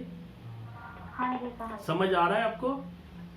हाँ जी सर समझ आ रहा है। वेरी गुड, बहुत अच्छा। देखो मेन है समझ आना। अगर समझ गए ना, देखो भक्ति काल के शुरू के 4-5 क्लास आपको समझना होता है, उसके बाद तो आप खुद जब आप दोगे सर आप रुक जाओ मैं ही बता देता हूँ, बता देती हूँ, समझना है। प्रियंका जी समझ आ रहा है कुछ? प्रियंका जी आवाज आ रही है आपको? चलिए कोई नहीं, अब आगे बढ़ते हैं। हाँ हाँ कुछ पूछ रहे हो, पूछो, कोई दिक्कत नहीं है। सर ये कह रहे थे कि जैसे शंकराचार्य जी ने ज्ञान को महत्व दिया है और ये रामानुजाचार्य जी ने ये भी तो हमें हाँ भक्ति को महत्व दिया है।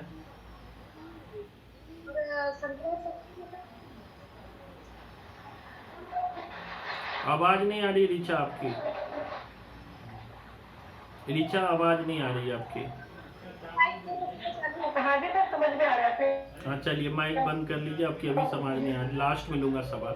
अब थोड़ा आगे बढ़ते हैं, पहले समझिए आगे कि तीसरा फेमस दर्शन आता है। अभी मैं फिलॉसफी की बात समझाने का प्रयास कर रहा हूँ आपको, है क्या ये, क्योंकि अभी आपको ज्ञान मार्ग पढ़े हो, भक्ति मार्ग थोड़ी सी झलक पढ़े हैं, फिर आपको योग मार्ग पढ़ूंगा। योग मार्ग देने वाले पतंजलि, नाम याद रखना, बाबा रामदेव।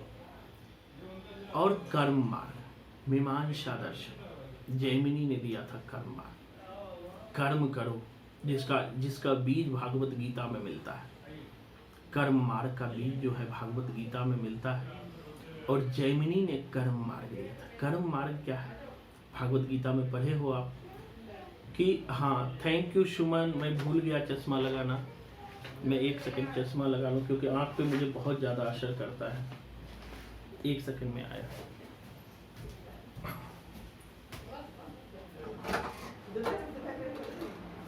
ये कौन है? बच्चा लोग को कुछ खिलाओ पिलाओ। हाँ चाय बना दे बच्चे के लिए।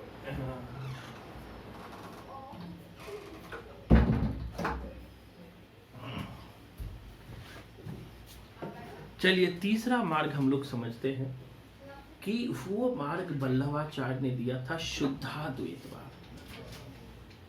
शुद्धाद्वैतवाद हम समझेंगे कि शुद्धाद्वैतवाद क्या कहलाता है। और वल्लभाचार्य के शिष्य परंपरा में आप 2 चीज समझना। वल्लभाचार्य के शिष्य परंपरा में ही आपने देखा था सूरदास हुए। ये मेन क्रक्स है फिलॉसफी को समझने का।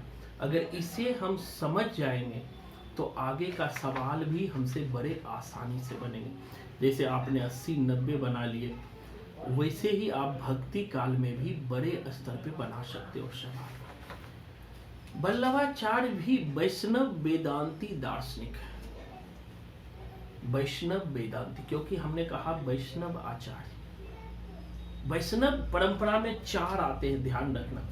ये क्वेश्चन पूछता है निम्न में से कौन वैष्णव आचार्य है या वैष्णव नहीं। इनको थोड़ा सा नाम याद रखना, आगे हम इसको विस्तृत रूप से पढ़ेंगे। पहला नाम आता है रामानुज का, दूसरा नाम आता है माधवाचार्य,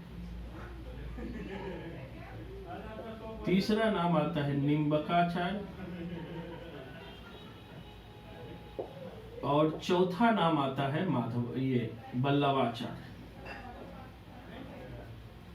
ये चार जो है वैष्णव आचार्य हैं, वैष्णव, ठीक है। तो वल्लभाचार्य भी जो थे वो वैष्णव वेदांती दार्शनिक थे। वेदांती मतलब क्या होता है? वेद को जानने वाला, जिसका दर्शन जो था शुद्धाद्वैतवाद था। हम सिंपल कोडिंग में भी बताते हैं शुद्धा मतलब क्या होता है? प्योर। और प्योर पैसे कहाँ से मिलते हैं? बल्लेबाजी से, शुद्धाद्वैतवाद। अभी आऊंगा वैष्णव, शुद्धाद्वैतवाद। यह दर्शन भी तात्विक रूप से अद्वैतवाद ही है, अद्वैतवाद से ही संबंधित है। लेकिन शुद्ध शब्द का प्रयोग जो है विशेषण के तौर पर किया गया। और हिंदी में विशेषण क्या होता है? किसी की विशेषता बताने वाले को हम विशेषण कहते हैं। किसी की भी विशेषता बताओ, तो मूल रूप से ये भी शुद्धाद्वैत से ही संबंधित है।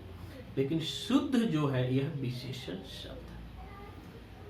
वल्लभ के अनुसार जो है संपूर्ण सृष्टि, आ रहा हूं वहां पे, थोड़ा धैर्य रहो। वल्लभ के अनुसार जो है संपूर्ण सृष्टि 3 प्रकार के गुणों से निर्मित है। वल्लभाचार्य ने कहा कि संपूर्ण सृष्टि जो है 3 गुणों से बना हुआ है। ये 3 गुण है सत्य, चित्त और आनंद।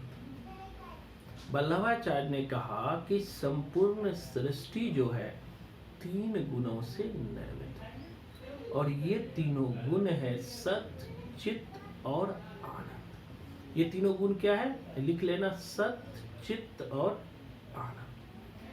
ईश्वर इस तीनों गुणों की समग्रता है। इन्होंने कहा ईश्वर जो है सत्य, चित्त और आनंद की समग्रता है, अर्थात ईश्वर सच्चिदानंद है, अर्थात ईश्वर सच्चिदानंद है। जीव में सत्य और चित्त गुण पाए जाते हैं। उन्होंने कहा कि ईश्वर 3 गुणों की समग्रता है, सत्य, चित्त और आनंद। ये 3 गुण हैं, सत्य, चित्त और आनंद। इन्होंने कहा कि जीव में सत्य और चित्त गुण पाए जाते हैं। इन्होंने कहा कि जीव में सत्य और चित्त गुण पाए जाते हैं, किंतु आनंद का अभाव होता है। किंतु आनंद का अभाव होता है। किंतु आनंद का अभाव होता है। इस प्रकार जिन गुणों से जीव और जगत निर्मित है, इस प्रकार जिन गुणों से जीव और जगत निर्मित है, उन गुणों की उपस्थिति ईश्वर में भी है। इस प्रकार जिन गुणों से जीव निर्मित है, वह गुण ईश्वर में भी। इसको फिर से समझ। वल्लभाचार्य ने क्या कहा? स्थापना तर्क में पूछता है। वल्लभाचार्य ने कहा ईश्वर जो है 3 गुणों से निर्मित होता है, सत्य, चित्त और आनंद। जबकि जीव में भी 2 गुण होते हैं, सत्य और चित्त, जबकि आनंद का जीव में अभाव है। इसका मतलब 2 गुण जो ईश्वर में है, जीव में है, वो 2 गुण ईश्वर में भी है, अर्थात उन गुणों की उपस्थिति ईश्वर में भी है।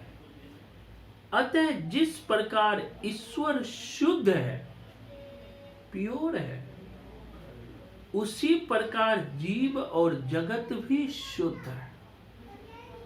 उन्होंने कहा कि जिस प्रकार जीव शुद्ध है, उसी प्रकार जिस प्रकार ईश्वर शुद्ध है, प्योर है, उसी प्रकार जीव भी शुद्ध है। ये जो शुद्ध टर्म लगाया, जो विशेषण का एक रूप है, इसीलिए उसके दर्शन को शुद्धाद्वैतवाद कहते हैं। आगे समझना, आगे लाए। वल्लभ ने भी विष्णु की भक्ति को ही मुक्ति का साधन माना है। विष्णु के भक्ति को मुक्ति का साधन माना है कि विष्णु के भक्ति के द्वारा ही आप मुक्ति प्राप्त कर सकते, अन्यथा नहीं प्राप्त कर सकते। वे विष्णु की भक्ति में विश्वास करते हैं, उसमें भी विष्णु में भी वो कृष्ण के भक्ति में विश्वास करते हैं, ना कि राम की भक्ति। वो कृष्ण की भक्ति में विश्वास करते हैं, ना कि राम की भक्ति में। बल्लभ का साक्षात्कार जब सूरदास से हुआ, उसने पहले सूरदास, उससे पहले जो सूरदास थे वो दास से भक्ति करते थे, आपको पता होगा, जो जिसमें भक्त खुद को निरीह और दीन मानता था। बल्लभ ने सूर को प्रेरित किया, सूर है के काहे घिघियात हो। यह सूर ने कृष्ण भक्ति का एक नया रूप स्वीकार किया, जिसमें प्रेम और माधुर्य के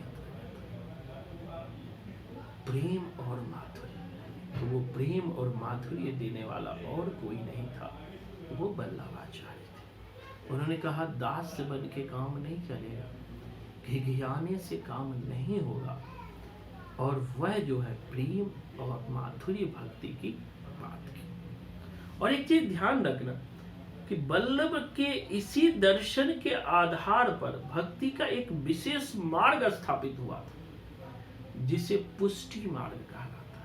आगे पढ़ोगे पुष्टि मार्ग। इसके अंतर्गत ईश्वर के अनुग्रह ही भक्ति माना जाता है। ईश्वर का पुष्टि मतलब होता है अनुग्रह, ईश्वर का अनुग्रह ही भक्ति। क्लियर? एक बार फिर से समझ कि बल्लभाचार्य भी वैष्णव वेदांती दार्शनिक है। आने अब तो वैष्णव आचार्य, ये वैष्णव आचार्य क्या होता है, कौन बताओगे? कोई मुझे बताइए। सर वैष्णव आचार्य जो होते हैं, जो विष्णु को जो है अपना आराध्य मानते हैं, वेरी विष्णु का गुड, चाहे कृष्ण रूप हो चाहे राम रूप हो। बहुत अच्छा, वेरी गुड आंसर मिल गया। अब इससे ज्यादा कहने की जरूरत नहीं है। ये इसीलिए अवतारवादी जो धारणा है सर, उसको मानते हैं अवतारवाद जो होता है बुद्ध रूप से। हाँ, और कोई इसमें जोड़ोगे? बहुत अच्छा सत्यादर्श। वैष्णव जो विष्णु को भजते थे वो वैष्णव कहलाते थे। ठीक है, समझ आया? तो चीजों को नहीं समझ आए तो पूछिए, एक बार और समझिए। इन्होंने भी विष्णु भक्त ही थे, लेकिन कृष्ण के उन्होंने सगुण रूप को माना, और साथ ही उन्होंने कहा कि भगवान 3 गुणों से निर्मित है, सत, चित और आनंद। जीव में भी ये सत और चित पाया जाता है, किंतु आनंद नहीं पाया जाता है। आनंद के लिए आपको तपस्या करने पड़ेंगे, आनंद के लिए आपको भक्ति करने पड़ेंगे, वो है प्रेम मार्ग की भक्ति। और उसी के शिष्य परंपरा में जो है आगे चल के ये सूरदास हुए। सूरदास के बारे में तो आप जानते ही हो कि सूर सम्राट है। आगे हम पढ़ेंगे। अच्छा, तीनों दर्शन के बारे में मैं अर्चना जी कुछ बताएंगे, आपसे सुनना चाहता हूँ, आपने क्या समझा है?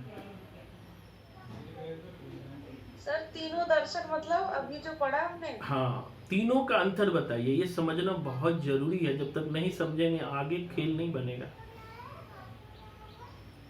सर तीनों के अंतर में कि शंकराचार्य जो है, पहले शंकराचार्य के बारे में बताइए। सर यह एक स्मार्त वैष्णव है, पूरी तरह से वैष्णव को नहीं मानने वाले हैं, और ये 7वीं सदी के हैं। और इन्होंने कहा कि ब्रह्म सत्य जगत मिथ्या, यानी जगत को नकार दिया। और इनका जो दर्शन है अद्वैतवाद है। अद्वैतवाद इसलिए है क्योंकि इन्होंने कहा कि ब्रह्म जो ब्रह्म है और उसी से निकला हुआ जीव है, यानी ब्रह्म का ही रूप जीव है, दोनों में अभेद है। यही अभेद क्या है? अद्वैत है। और इसके बाद इन्होंने कहा कि ब्रह्म और ईश्वर के बारे में बताया कि ब्रह्म का ही सगुण रूप ईश्वर है। और इन्होंने कहा कि यह जो जीव है यह जीव जो है ब्रह्म से ही प्रतिबिंबित हुआ है। यह जो हमारी जो आत्मा है, यह जीव है, यह ब्रह्म से ही निकला हुआ है, और इसलिए इसमें कोई भेद नहीं है। और फिर दूसरा जो दर्शन है वो रामानुज का है, जो भक्ति के द्वारा मोक्ष की बात करते हैं। तो इन्होंने सबसे प्रमुख जो सत्ता माना है ईश्वर या ब्रह्म को माना है, और इसी ईश्वर या ब्रह्म से ही व्याप्ति हुई है जीव और जगत की। यानी जो जीव और जगत है विशेष संबंध रखते हैं इस ईश्वर से, इस ब्रह्म से। इसीलिए इनका दर्शन जो है विशिष्ट द्वैतवाद है। दो तो है, जीव जगत दो तो है, लेकिन विशिष्ट रूप से उस ब्रह्म से जुड़े हुए, उसको हम अलग नहीं कर सकते, अलग होते हुए भी ये एक है। और इसके बाद तीसरा जो अभी हमने पढ़ा है शुद्ध द्वैतवाद, जो दो है, शुद्ध रूप से है, और ये वल्लभाचार्य ने दिया है। इन दो में सर इसको कैसे, दो में उन्होंने क्या बताया सर, आपने भी क्या बताया, ईश्वर और जीव ये दो है। और विशिष्ट जीव जो है, जीव में है सद और चित्त है, ये दो गुण जो है। सत मतलब सत्य, और चित्त मतलब जो चेतना युक्त है। जीव जो है सत्य से युक्त है और चेतना से युक्त है, और यही गुण ईश्वर में भी है। और इसमें सब बस इतना ही सब में। Very good. मैं सब ज्यादा नहीं बता पाऊंगा। मैं बताऊंगा, कोई बात नहीं। बेस है, बेस को मजबूत करना है। मैं सुमन राणा से लूंगा मैं। हाँ सुमन जी। में जो ये आपने तीनों बताए हैं, शंकराचार्य जी का, रामानुजाचार्य जी का और मध्वाचार्य जी का, इसकी जो फिलॉसफी है वो है, जैसे इसमें शुक्ल जी कहते हैं कि भक्ति काल के बारे में, भक्ति धर्म का रसात्मक रूप होता है, यानी कि भक्ति ईश्वर या अलौकिक सत्ता के साथ संबंध स्थापित करना होता है धर्म के द्वारा। तो सर इसमें ज्ञान मार्ग, कर्म मार्ग, भक्ति मार्ग और योग मार्ग, 4 मार्गों की बात की जाती है। तो यहाँ पर जो ज्ञान मार्ग है वो शंकराचार्य जी अपनाते हैं, और 7वीं शताब्दी के हैं, ये केरल के थे, और इन्होंने सर जो की बात की है, और इनका जो दर्शन है वो है अद्वैतवाद, यानी कि मतलब कि अद्वैत मतलब कि द्वैत का मतलब होता है भेद, और अद्वैत का मतलब होता है यानी इन दोनों में कोई भेद नहीं, इन दोनों में जीव में और ईश्वर में, ब्रह्म में, ठीक है, जगत में और ब्रह्म में। इसमें ये कहते हैं कि संसार कागज की पुड़िया है, जैसे कि जल की बूंद अगर इस पर गिर जाती है तो ये पिघल जाता है, गल जाता है। जीव, इनका जो शंकराचार्य जी का जो मानना है वो ये है कि जीव ब्रह्म के बीच में कोई भेद नहीं है, ब्रह्म ही सत्य है, जगत मिथ्या है। इसमें यहाँ पर ब्रह्म माया से रहित है, माया का आवरण जो है, ब्रह्म पर इसका कोई असर नहीं है, माया से ही संसार का निर्माण होता है। तो ज्ञान की जो प्रकाष्ठा है, जब ज्ञान व्यक्ति को ज्ञान आ जाता है, जब वो ज्ञान की प्रकाष्ठा की स्थिति में पहुंच जाता है, तो सर वहाँ पे जीव और ब्रह्म में कोई भेद दिखाई नहीं देता। तो सर यहाँ पर 3 सत्ता की बात की गई है, ईश्वर, जीव और जगत। तो उसके बाद ब्रह्म जो है वो शंकराचार्य ने ब्रह्म को शंकराचार्य ने स्वीकार किया है। वो इनकी जो भक्ति है वो सगुण रूप की है, और यहाँ पर जगत ब्रह्म का आभास है, जीव जो है मूलतः एक है यानी आत्मा, और बंधन का कारण सिर्फ इतना है कि शरीर से युक्त होने के कारण भी आत्मा अपने मूल स्वरूप को भूल गया है। बंधन का कारण क्या है? अज्ञानता, उसे अभी ज्ञान की प्राप्ति नहीं हुई है। जब उसको ज्ञान की प्राप्ति हो जाती है तो वो ईश्वर में जाकर विलीन हो जाते हैं, यानी कि उसको मोक्ष की प्राप्ति हो जाती है, तब वो कहते हैं कि मैं ही ब्रह्म हूँ। उसके बाद सर आते हैं रामानुजाचार्य जी। रामानुजाचार्य जी का वो श्री संप्रदाय है। तो सर ये कहते हैं कि अंतिम सत्ता को मानते हुए वो कहते हैं, इनका है विशिष्ट द्वैतवाद, यानी विशिष्ट रूप से ये वो कहते हैं विशिष्ट अद्वैतवाद तो नहीं है। अंतिम सत्ता को मानते हुए वो भेद स्थापित करते हैं। वो कहते हैं कि आत्मा और जगत दोनों ईश्वर के अंश हैं, इनकी वास्तविक सत्ता, यानी कि आत्मा और जगत दोनों सच हो गई, और जगत इसका मतलब सच हो गया। तो सच, चित, आनंद 3 गुण ईश्वर के हैं। ईश्वर सर्वत्र व्याप्त है, और मोक्ष प्राप्ति का मार्ग सर वो ज्ञान मार्ग को न मान करके भक्ति मार्ग को मानते हैं। ज्ञान की भूमिका के रूप में जो वो सहायक होते हैं, तो इस भक्ति ईश्वर पर पूर्ण समर्पित हो जाना ही होता है। उसके बाद सर जो ये जीव की बात की है कि जीव की सत्ता खत्म नहीं होती, अभेद हो जाता है। उसके बाद सर लेकिन इनकी जो सबसे मेन जो सीमा है इनके दर्शन की वो यही है कि जो भक्ति है वो उच्च वर्ग के लोगों के लिए उस समय सीमित थी। निम्न वर्ग के लोगों तक निम्न वर्ग के जो लोग थे वो उस भक्ति मार्ग से वंचित रह गए थे क्योंकि उनको की अनुमति नहीं मिली हुई थी। उसके बाद सर वल्लभाचार्य जी आते हैं जिनका जो दर्शन है वो शुद्धाद्वैतवाद है और शुद्धा में सर वो बात करते हैं कि ईश्वर 3 गुणों की समग्रता है, यानी ईश्वर सच्चिदानंद है और जीव में सत और चित्त दोनों पाए जाते हैं किंतु आनंद का अभाव होता है। आनंद कब मिलता है? आनंद जब आता है जब वो ईश्वर को प्राप्त कर लेता है। जिस प्रकार ईश्वर शुद्ध है उसी प्रकार जीव भी शुद्ध है, इसीलिए वो शुद्धाद्वैतवाद दर्शन को देते हैं। विष्णु भक्ति के द्वारा सर ये मुक्ति प्राप्त करना चाहते हैं क्योंकि ये वैष्णव आचार्य हैं जहाँ पर ये विष्णु को अपना आराध्य देव मानते हैं, न कि शैव को। सूरदास उसके बाद सर इन्हीं की परंपरा में आते हैं सूरदास जी।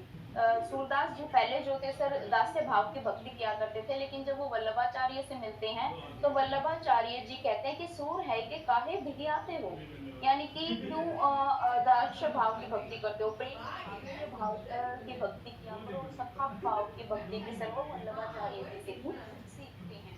तो पुष्टि भक्ति को मानने वाले भक्त पुष्टि मार्गीय कहलाए। पुष्टि का मतलब होता है सर ईश्वर का अनुग्रह, अनुग्रह का मतलब होता है कृपा, यानी कि ईश्वर की कृपा की भक्ति है। सर यहाँ तक हुआ। वेरी गुड, बहुत अच्छा सुमन बातों को रखा। और कोई बच्चे जिसको पूरी समझ आ गया हो, सत्यदर्श आपसे नहीं लूंगा अभी, और बच्चों को मौका मिलना चाहिए। एक सिर्फ हमारा जो है हमारा कंफ्यूजन जब तक दूर नहीं होता मैं समग्रता में कुछ बोल रहा नहीं। ये मैं सब कर रहा हूँ कि जैसे अद्वैत तो सब जुड़ा हुआ है, ये अद्वैत तो तीनों में है। वो शंकराचार्य जो है ये एकदम अद्वैत उनका मुख्य अद्वैत था। फिर उसके जो है उसके बाद विशिष्ट आए जो ये विशेषण है सर। इसमें जो हम दोनों में थोड़ा सा अंतर हमको ये नहीं समझ में आ रहा है। इसमें विशिष्टाद्वैत है सर, इसमें भी ईश्वर को सत्य चित्त और आनंद माना गया है, लेकिन वो विशिष्ट किस प्रकार से अद्वैत से भिन्न है। जैसे यहाँ देखो, वहाँ गुण के रूप में लिया, यहाँ कहा कि ईश्वर जो है एक है लेकिन उनके अंदर 2 है, उनका अंश जीव और जगत है, ये बात उन्होंने कहा। अंश है जीव और जगत और दोनों की स्वतंत्र सत्ता है, इसलिए वो शंकराचार्य से विशेष हो गए। और जबकि यहाँ जो है माधव जो ये वल्लभाचार्य, हाँ, एक में जो है ना ब्रह्म को रूप दे दिया गया है, जीव तो कोई भेद नहीं है। हाँ। और इसमें जो है वल्लभाचार्य में जीव जगत में संबंध की बात हुई, संबंध की, गुण की बात, यहाँ पर बेस गुण पे ज्यादा जोर दिया है उन्होंने, इसलिए ये अंतर आया। हाँ, बहुत महीन है क्योंकि सर विशिष्ट और शुद्ध में अंतर नहीं कर पाएगा आदमी जब तक बहुत थोड़ा सा अंतर है। हाँ, कि थोड़ा क्योंकि अद्वैत और इसमें तो साफ अंतर दिखाई दे रहा है। अभी बहुत फिलॉसफी है, अभी पढ़ोगे, इसीलिए आज मैं ज्यादा चीजों पे चर्चा नहीं करूंगा क्योंकि अभी थोड़ी फिलॉसफी, 2 फिलॉसफी और है। एक निम्बकाचार्य का है द्वैताद्वैतवाद, ठीक है, और माधवाचार्य का है द्वैतवाद। तो चूंकि आज मैं ये दोनों नहीं बताऊंगा क्योंकि फिर अगर बता दिया तो पांचों एक दूसरे पर ओवरलैप करेंगे। मैं नहीं चाहता हूं कि ये ओवरलैप करें, इनको समझिए।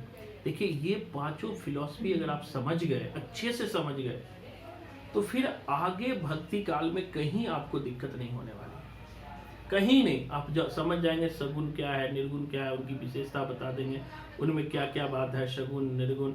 बस ये पांचों फिलॉसफी को समझना जरूरी होता है। और मैं आज तक देखा हूँ जो भी बच्चे जहाँ भी पढ़े हैं यही नहीं पढ़े। हमारे पास से पढ़ने से पहले 95% की बात बताता हूँ, वो सिर्फ रटे होंगे कि शंकराचार्य ने अद्वैतवाद दिया है, माधवाचार्य ने द्वैतवाद दिया है, वल्लभाचार्य ने विशेष शुद्धाद्वैत, बस इतना ही पढ़े हो। अगर मैं झूठ बोल रहा हूँ तो बताओ, सही बोल रहा हूँ सोनिया जी? सही बोल रहा हूँ ना? मेन करक्स ही नहीं पढ़ते हैं। दर्शन है ना, तो दर्शन हिंदी का टीचर जब तक दर्शन नहीं जानता होगा ना फिर नहीं बता पाएगा। कहाँ बता पाएगा? जब तक आप दर्शन नहीं जानेंगे, फिलॉसफी नहीं जानेंगे। मैं बता दूं, हिंदी के अच्छा टीचर के लिए दर्शन को जानना और इतिहास को जानना बहुत जरूरी है। वही टीचर आपको बेस्ट समझा सकता है जो इतिहास के भी जानकार हो और दर्शन के भी हो, हिंदी तो हो ही, क्योंकि ये इसीलिए सर ना आप सत्य चित और आनंद तीनों स्वरूप। नहीं, मैं तो खैर ये आपकी तारीफ है मेरे प्रति, लेकिन मुझे लगता है पर्सनली, मैं जो चीज को उठाता हूँ, कुछ हाँ अनामिका बोल रहे हो? हाँ सर। हाँ बोलिए तो मैं अनामिका। ये कहना चाह रही हूँ कि ज्ञान मार्ग आपने बताया जिस तरीके से इनका, और द्वैतवाद बताया, उसके बाद आपने बताया है विशिष्टता द्वैतवाद, और उसके बाद बताया आपने शुद्ध द्वैतवाद। एक छोटा सा कंक्लूशन अगर तीनों में देखा जाए तो आप क्या देना चाहेंगे, तो किस तरीके से बता सकते हैं? हाँ बहुत अच्छा, बहुत अच्छा। देखो, शुरू को मैं एक कंक्लूजन के रूप में मैं लेता ही, आपने बहुत अच्छा बोल दिया, मैं माइक बंद कर लीजिए, मैं कंक्लूजन देता ही। देखो, भक्ति मार्ग जो था, भक्ति एक पुरानी परंपरा थी, चली आ रही थी, समय के अनुसार सब कुछ परिवर्तित होते गए। तो जो भक्ति है यानी ईश्वर तक पहुंचने का एक साधन के रूप में उसे भक्ति कहा जाता है। इसके लिए लोग अलग अलग मार्ग पढ़ना, तभी और मार्ग आप पढ़ेंगे, सबका अपना सोच होता है। जैसे अभी आपने शंकराचार्य को पढ़ा, शंकराचार्य को लगा कि इस रास्ता के द्वारा, देख इसको इस तरह भी समझ सकते हैं, थोड़ा समझिए, बस 2 मिनट आपका लूंगा। ये गॉड है, गॉड तक पहुंचने के बहुत सारे रास्ते हैं, बहुत सारे रास्ते हैं। कोई ज्ञान मार्ग द्वारा पहुंचता है, कोई कर्म मार्ग द्वारा पहुंचता है, आ रहा हूं आपके कंक्लूजन पे, कर्म मार्ग द्वारा पहुंचता है, कोई योग मार्ग द्वारा पहुंचता है, और कोई भक्ति मार्ग द्वारा पहुंचता है। ये सब मार्ग ही है, अलग अलग मार्ग है। तो जो शंकराचार्य आए, देखो इसमें मैं अपना व्यू भी जोड़ूंगा कि जो शंकराचार्य आए, उनको लगा कि चूंकि वो विद्वान थे, 8 साल में ही वो सारे गीता, भागवत गीता, वेद उद सब पढ़ गए 12 साल तक में, तो वो सब कुछ जान गए। बड़ा कम एज में 32 साल में तो मर भी गए, सब कुछ जान गए। तो उसे लगा कि हम ईश्वर तक ज्ञान मार्ग द्वारा ही पहुंच सकते। दूसरी बात, ईश्वर की अवधारणाएं थी, पहले से ही चली, शंकराचार्य से पहले ही चली। यार वैदिक काल में पढ़ोगे तो उत्तर वैदिक काल में ब्रह्मा विष्णु महेश की अवधारणा आ चुकी थी, लोग उनका पूजते थे, इंद्र को लोग पूजते थे, अलग अलग रूप में पूजते थे, कोई कर्मकांड के रूप में पूजते थे, कोई कुछ रूप में पूजते थे, वो सारे चला आ रहा है। लेकिन शंकराचार्य ने कहा कि शंकराचार्य को, और भारत में बहुदेववाद की भी प्रथा थी, बहुदेववाद मतलब कि बहुत सारे देवताओं की पूजा, और अकॉर्डिंग टू क्लाइमेट पूजा होती थी। मैंने बताया भी है एक बार कि बहुदेववाद भारत में आया क्यों। इनका रीजन ये था बहुदेववाद का, एक से अधिक। अब देखो इस्लाम में एक ही ईश्वर की बात है, जबकि भारत में बहुदेववाद क्यों हुआ? क्योंकि भारत का क्लाइमेट अलग था, कभी बारिश होती है, कभी आंधी आती है, कभी तूफान आता है, क्योंकि क्लाइमेट अलग अलग है। तो उसके अनुसार लोग मतलब अपने संतुष्टि के लिए एक ईश्वर को गढ़ लेते थे, और उस ईश्वर को उपासना वो शुरू, जैसे पेड़, पीपल पेड़ है, छाया देता है, 24 घंटे ऑक्सीजन देता है, तो पीपल को भी पूजा होने लगा। तो भिन्न भिन्न कारणों से भिन्न भिन्न देव की उत्पत्ति हुई। अब ये सब जो दार्शनिक आए, फिलोसफर आए, विद्वान आए, वो अपने मत के अनुसार कहना शुरू किया। जैसे शंकराचार्य आए, उन्होंने कहा ईश्वर एक ही है, अद्वैतवाद है, यानी ब्रह्म सत्य है और जगत मिथ्या है, जीव और ब्रह्म के बीच भेद नहीं है, मतलब है कि दोनों एक ही है। अर्थ कहा कि दोनों में भेद नहीं है, लेकिन ये अभेद कैसे बनेगा, मोक्ष कैसे आपको मिलेगा? तो उन्होंने कहा ज्ञान के द्वारा मिलेगा। नॉलेज लीजिए, गुरु के समान जाइए, गुरु आपको ज्ञान देगा, जब ज्ञान देगा तो आप तत्वमसी ब्रह्म बनेंगे। उस समय आपका ईश्वर और जीव के बीच भेद मिट जाएगा। उदाहरण में दिया कि ब्रह्म जब माया से जो मतलब कि जिस प्रकार सूर्य के आगे बादल आ जाने से सूर्य दिखाई नहीं पड़ता, तो हमारे अंदर भी जो अज्ञानता रूपी बादल है वो ज्ञान के माध्यम से ही हट सकता है। ये बात इन्होंने कह दी। इनकी कमियां भी हमने बताया कि 2-3 कमियां जो महत्वपूर्ण थी। एक तो था कि 7वीं सदी में ज्ञान का बहुत कम अभाव था, यानी कि अगर कोई ज्ञान लेना चाहे तो उनको गुरु तो सिर्फ एक ही वर्ग को ज्ञान देता था, दूसरे तीसरे वर्ग को तो देता ही नहीं। इस कारण से ये मार्ग ज्यादा पॉपुलर नहीं हुआ। मैं ये भी बताऊंगा कि आखिर भक्ति मार्ग क्यों इतना पॉपुलर हुआ, उसका कारण था। आगे बढ़ेंगे। दूसरा मार्ग आया विशिष्टाद्वैतवाद, रामानुजाचार्य। इन्होंने भी अद्वैतवाद को माना, लेकिन इन्होंने कहा कि जो जीव और जगत की उन्होंने ऊपर बात की। इन्होंने कहा जीव और जगत की वास्तविक सत्ता है और इन वास्तविक सत्ता का ब्रह्म के प्रति स्पेशल लगाव है, लेकिन दोनों एक नहीं। आप ये कहेंगे कि हर चीज आपको मिल जाएगा, लेकिन आप कहेंगे कि हम ही गॉड है, तो ऐसी बात है नहीं। विशेष प्रकार का संबंध, इसलिए उसका दर्शन जो है विशिष्टाद्वैतवाद का। आगे उन्होंने बात की, उन्होंने कहा कि जो ब्रह्म ही ईश्वर है, ईश्वर ही ब्रह्म है। शंकराचार्य ने इसे अलग कर दिया था, उसको उन्होंने एक ही माना। देखो यहाँ पे मानना है, अपने तरफ से कुछ नहीं करना है। अपने तरफ से आप तभी बोलोगे जब उस लेवल पे होगे, नहीं तो आपकी बात खुद के द्वारा कही गई बात गलत होगी। हो सकता है ये गलत हो, रामानुज ने भी गलत दिया, लेकिन वो फेमस हो गया इसलिए उसके कोटेशन पढ़ते हैं। अब शुक्ल ने कोई कोटेशन दिया। अब शुक्ल ने कहा कि आदिकालीन साहित्य, धार्मिक साहित्य को हम साहित्य नहीं मानेंगे। आज तक हम पढ़ रहे हैं, एग्जाम में पूछ रहे हैं, लेकिन आप भी और हम भी जब उस लेवल पे हो जाएंगे तो हम भी जो बात बोलेंगे उसको सही माना जाएगा। यही बात हुई। आगे चल के आपने देखा कि इन्होंने बहुत सारी बात की। उन्होंने, रामानुज ने आत्मा और जगत को ईश्वर का ही अंश बताया, दोनों को सत्य माना। और उन्होंने कहा कि मोक्ष जो है ज्ञान के द्वारा नहीं बल्कि भक्ति के द्वारा होगा, वह एक सहायक।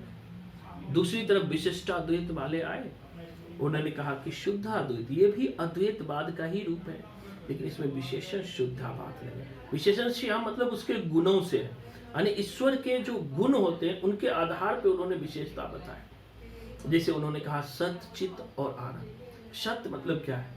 चित्त और आनंद, तीनों से युक्त ईश्वर है।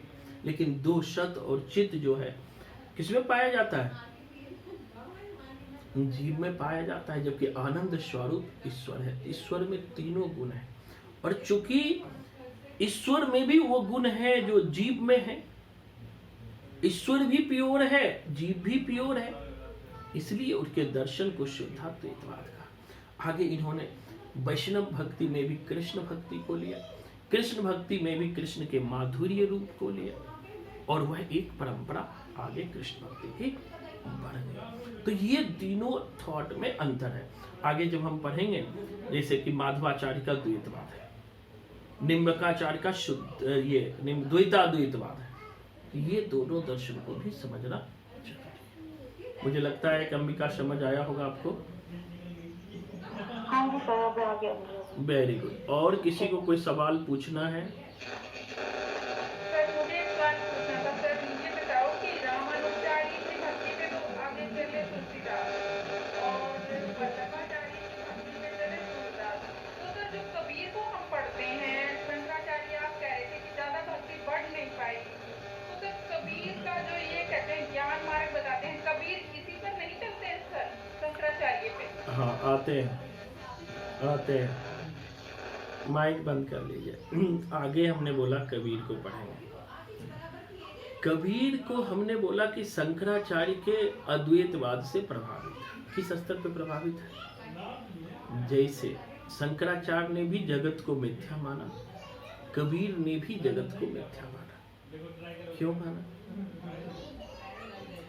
क्योंकि शंकराचार्य पहले से मान चुके थे, तो उसका प्रभाव वहां कबीर पे दिखाई पड़ता है, इस रूप पे प्रभावित होता है। दूसरी आपके सवाल पे कि निर्गुण मार्ग पे कैसे आ गए कबीर? दो चीजें थी कबीर के सामने। कबीर ये देख रहे थे खास करके कि जो महापुरुष है, जो राम के सगुण रूप को भजते हैं, चाहे वो रामानंद हो या रामानुज हो, वो एक वर्ग विशेष के लिए है, और वो ये भी देख रहे होंगे कि ये वर्ग विशेष सगुन में विश्वास करते हैं, ईश्वर में विश्वास करते हैं, गरीबों को ईश्वर तक पहुंचने का साधन ही नहीं देते हैं। क्यों ना ईश्वर सब जगह व्याप्त है, निर्गुण है, निरंकार है, किसी को मना ही नहीं होगा ईश्वर की भक्ति करने में। एक तो ये रूप रहा होगा। दूसरा, उस समय भारत में इस्लाम आ चुका था। इस्लाम में एकेश्वरवाद की अवधारणा थी। इस्लाम में भी मूर्ति पूजा नहीं थी। आपने किसी मस्जिद में मूर्ति को देखे हो? नहीं, मूर्ति पूजा का वो विरोध है। तो कबीर यहाँ पे जो निर्गुण परंपरा उन्होंने लिया, एक तो वो इस्लाम से प्रभावित होगा, क्योंकि उसे ऑप्शन था कि हम ईश्वर को निर्गुण बना करके ही गरीबों के सामने परोस सकते हैं, जिससे गरीब भी ईश्वर की उपासना कर सके, दलित भी कर सके। नहीं तो दलित को तो पूजा ही नहीं करने दिया जाता है, मंदिर ही नहीं जाने दिया जाता है, तो भाई वो क्यों करे? और उन्होंने कहा कण कण में व्याप्त, काकर पाथर जोड़ के मस्जिद लियो बनाए, दूसरी तरफ वो कहता है मुंड मुराए हरी मिली है तो सबको ही ले मुराए। कर्मकांड का उन्होंने भेड़ दिया, मंदिर मस्जिद का उन्होंने विरोध किया। कहीं ना कहीं ये बातें उनमें थी, बोलने के पीछे रहा होगा। उन्हें दर्द नहीं होगा कि दर्द नहीं हुआ कि रामानुज ने उन्हें शिष्य नहीं बनाया, दर्द नहीं हुआ होगा, हुआ तो होगा। आप मेरे पास पढ़ने के लिए आओ, पैसे भी दो, और पैसा देने के बाद भी मैं कहूँ कि नहीं नहीं तुम्हें तो मैं नहीं पढ़ाऊंगा, तुम दलित हो, आपको दर्द नहीं होगा? बहुत दर्द होगा। और उस दर्द के बाद देखो, कबीर भी एक मानव हुए, ये बात कभी मत भूलो। उनमें भी वो कमियां होगी, वो चीजें होगी जो आज हमारे अंदर है। हमारे बीच से ही कोई कबीर बनते हैं, हमारे बीच से ही कोई राम बनते हैं, हमारे बीच से ही कोई बुद्ध बनते हैं। लेकिन उस पीड़ा को झेल के, जैसे अर्चना जी ने सुबह की क्लास में बोली, रमनिका गुप्ता का आप हुदरी पढ़ रहे थे, तो अर्चना जी ने हमें बोली कि हमारी एक फ्रेंड थी जो रमनिका जी के साथ रहती थी, उनके अंदर जो गुस्सा था, उनके अंदर जो चिढ़ था, उनके अंदर जो व्यवस्था के प्रति गुस्सा था, क्यों था? क्योंकि उस जब कोई आदमी किसी व्यवस्था को झेलता है, उस दर्द को महसूस करता है, वो दर्द वही समझता है, दूसरा कोई नहीं समझता। दलित के दर्द को दलित ही समझ सकता है अच्छे से। यहाँ दलित से मतलब सिर्फ दलित नहीं है, दलित से मतलब वो ब्राह्मण भी हो सकता है जो दलित की जिंदगी जी रहा है। ब्राह्मणवाद कोई जातिवाद नहीं है। ब्राह्मणवाद में वो दलित भी शामिल हो सकते हैं, वो ऐसे भी शामिल हो सकते हैं जो किसी का शोषण कर रहा है, किसी व्यवस्था का। मैं ये नहीं कहता कि कोई ब्राह्मण ही सिर्फ शोषण आज कर रहा है। आज ब्राह्मणत्व तो बहुत वर्ग में पाया जाता है, घर में भी पाया जाता है। घर में जो डिक्टेटरशिप है, पुरुष जो एक स्त्री का शोषण करता है, वो भी ब्राह्मणवाद के प्रतिनिधि, एक मानसिकता का प्रतिनिधि। ये एक मानसिकता है, और उसी मानसिकता पे साहित्य, इतिहास, दर्शन सब चलता है। ठीक है, किसी को कुछ पूछना है तो पूछ सकते हो, नहीं तो आज का क्लास हम यहीं रखेंगे। इसको आगे हम बढ़ाएंगे कल। थोड़ा थोड़ा पहले फिलॉसफी हम समझ ले पूरा, उसके बाद तो आसान है समझना। हम लोग कल मिलेंगे तो आगे बढ़ेंगे। जिनका क्लास छूटा होगा, क्लास के बाद 1-2 घंटे बाद मैं वीडियो ग्रुप में डाल दूंगा, तो आप लोग देख लेना। कोई दिक्कत होगा तो कल पूछ लेना, ठीक है। और कल ही मैं कुछ क्वेश्चन था जिनसे बच्चे को नहीं बना था, उसका डिस्कशन भी करा दूंगा, ठीक है। नोट्स भी मैं भेज दूंगा, ठीक है।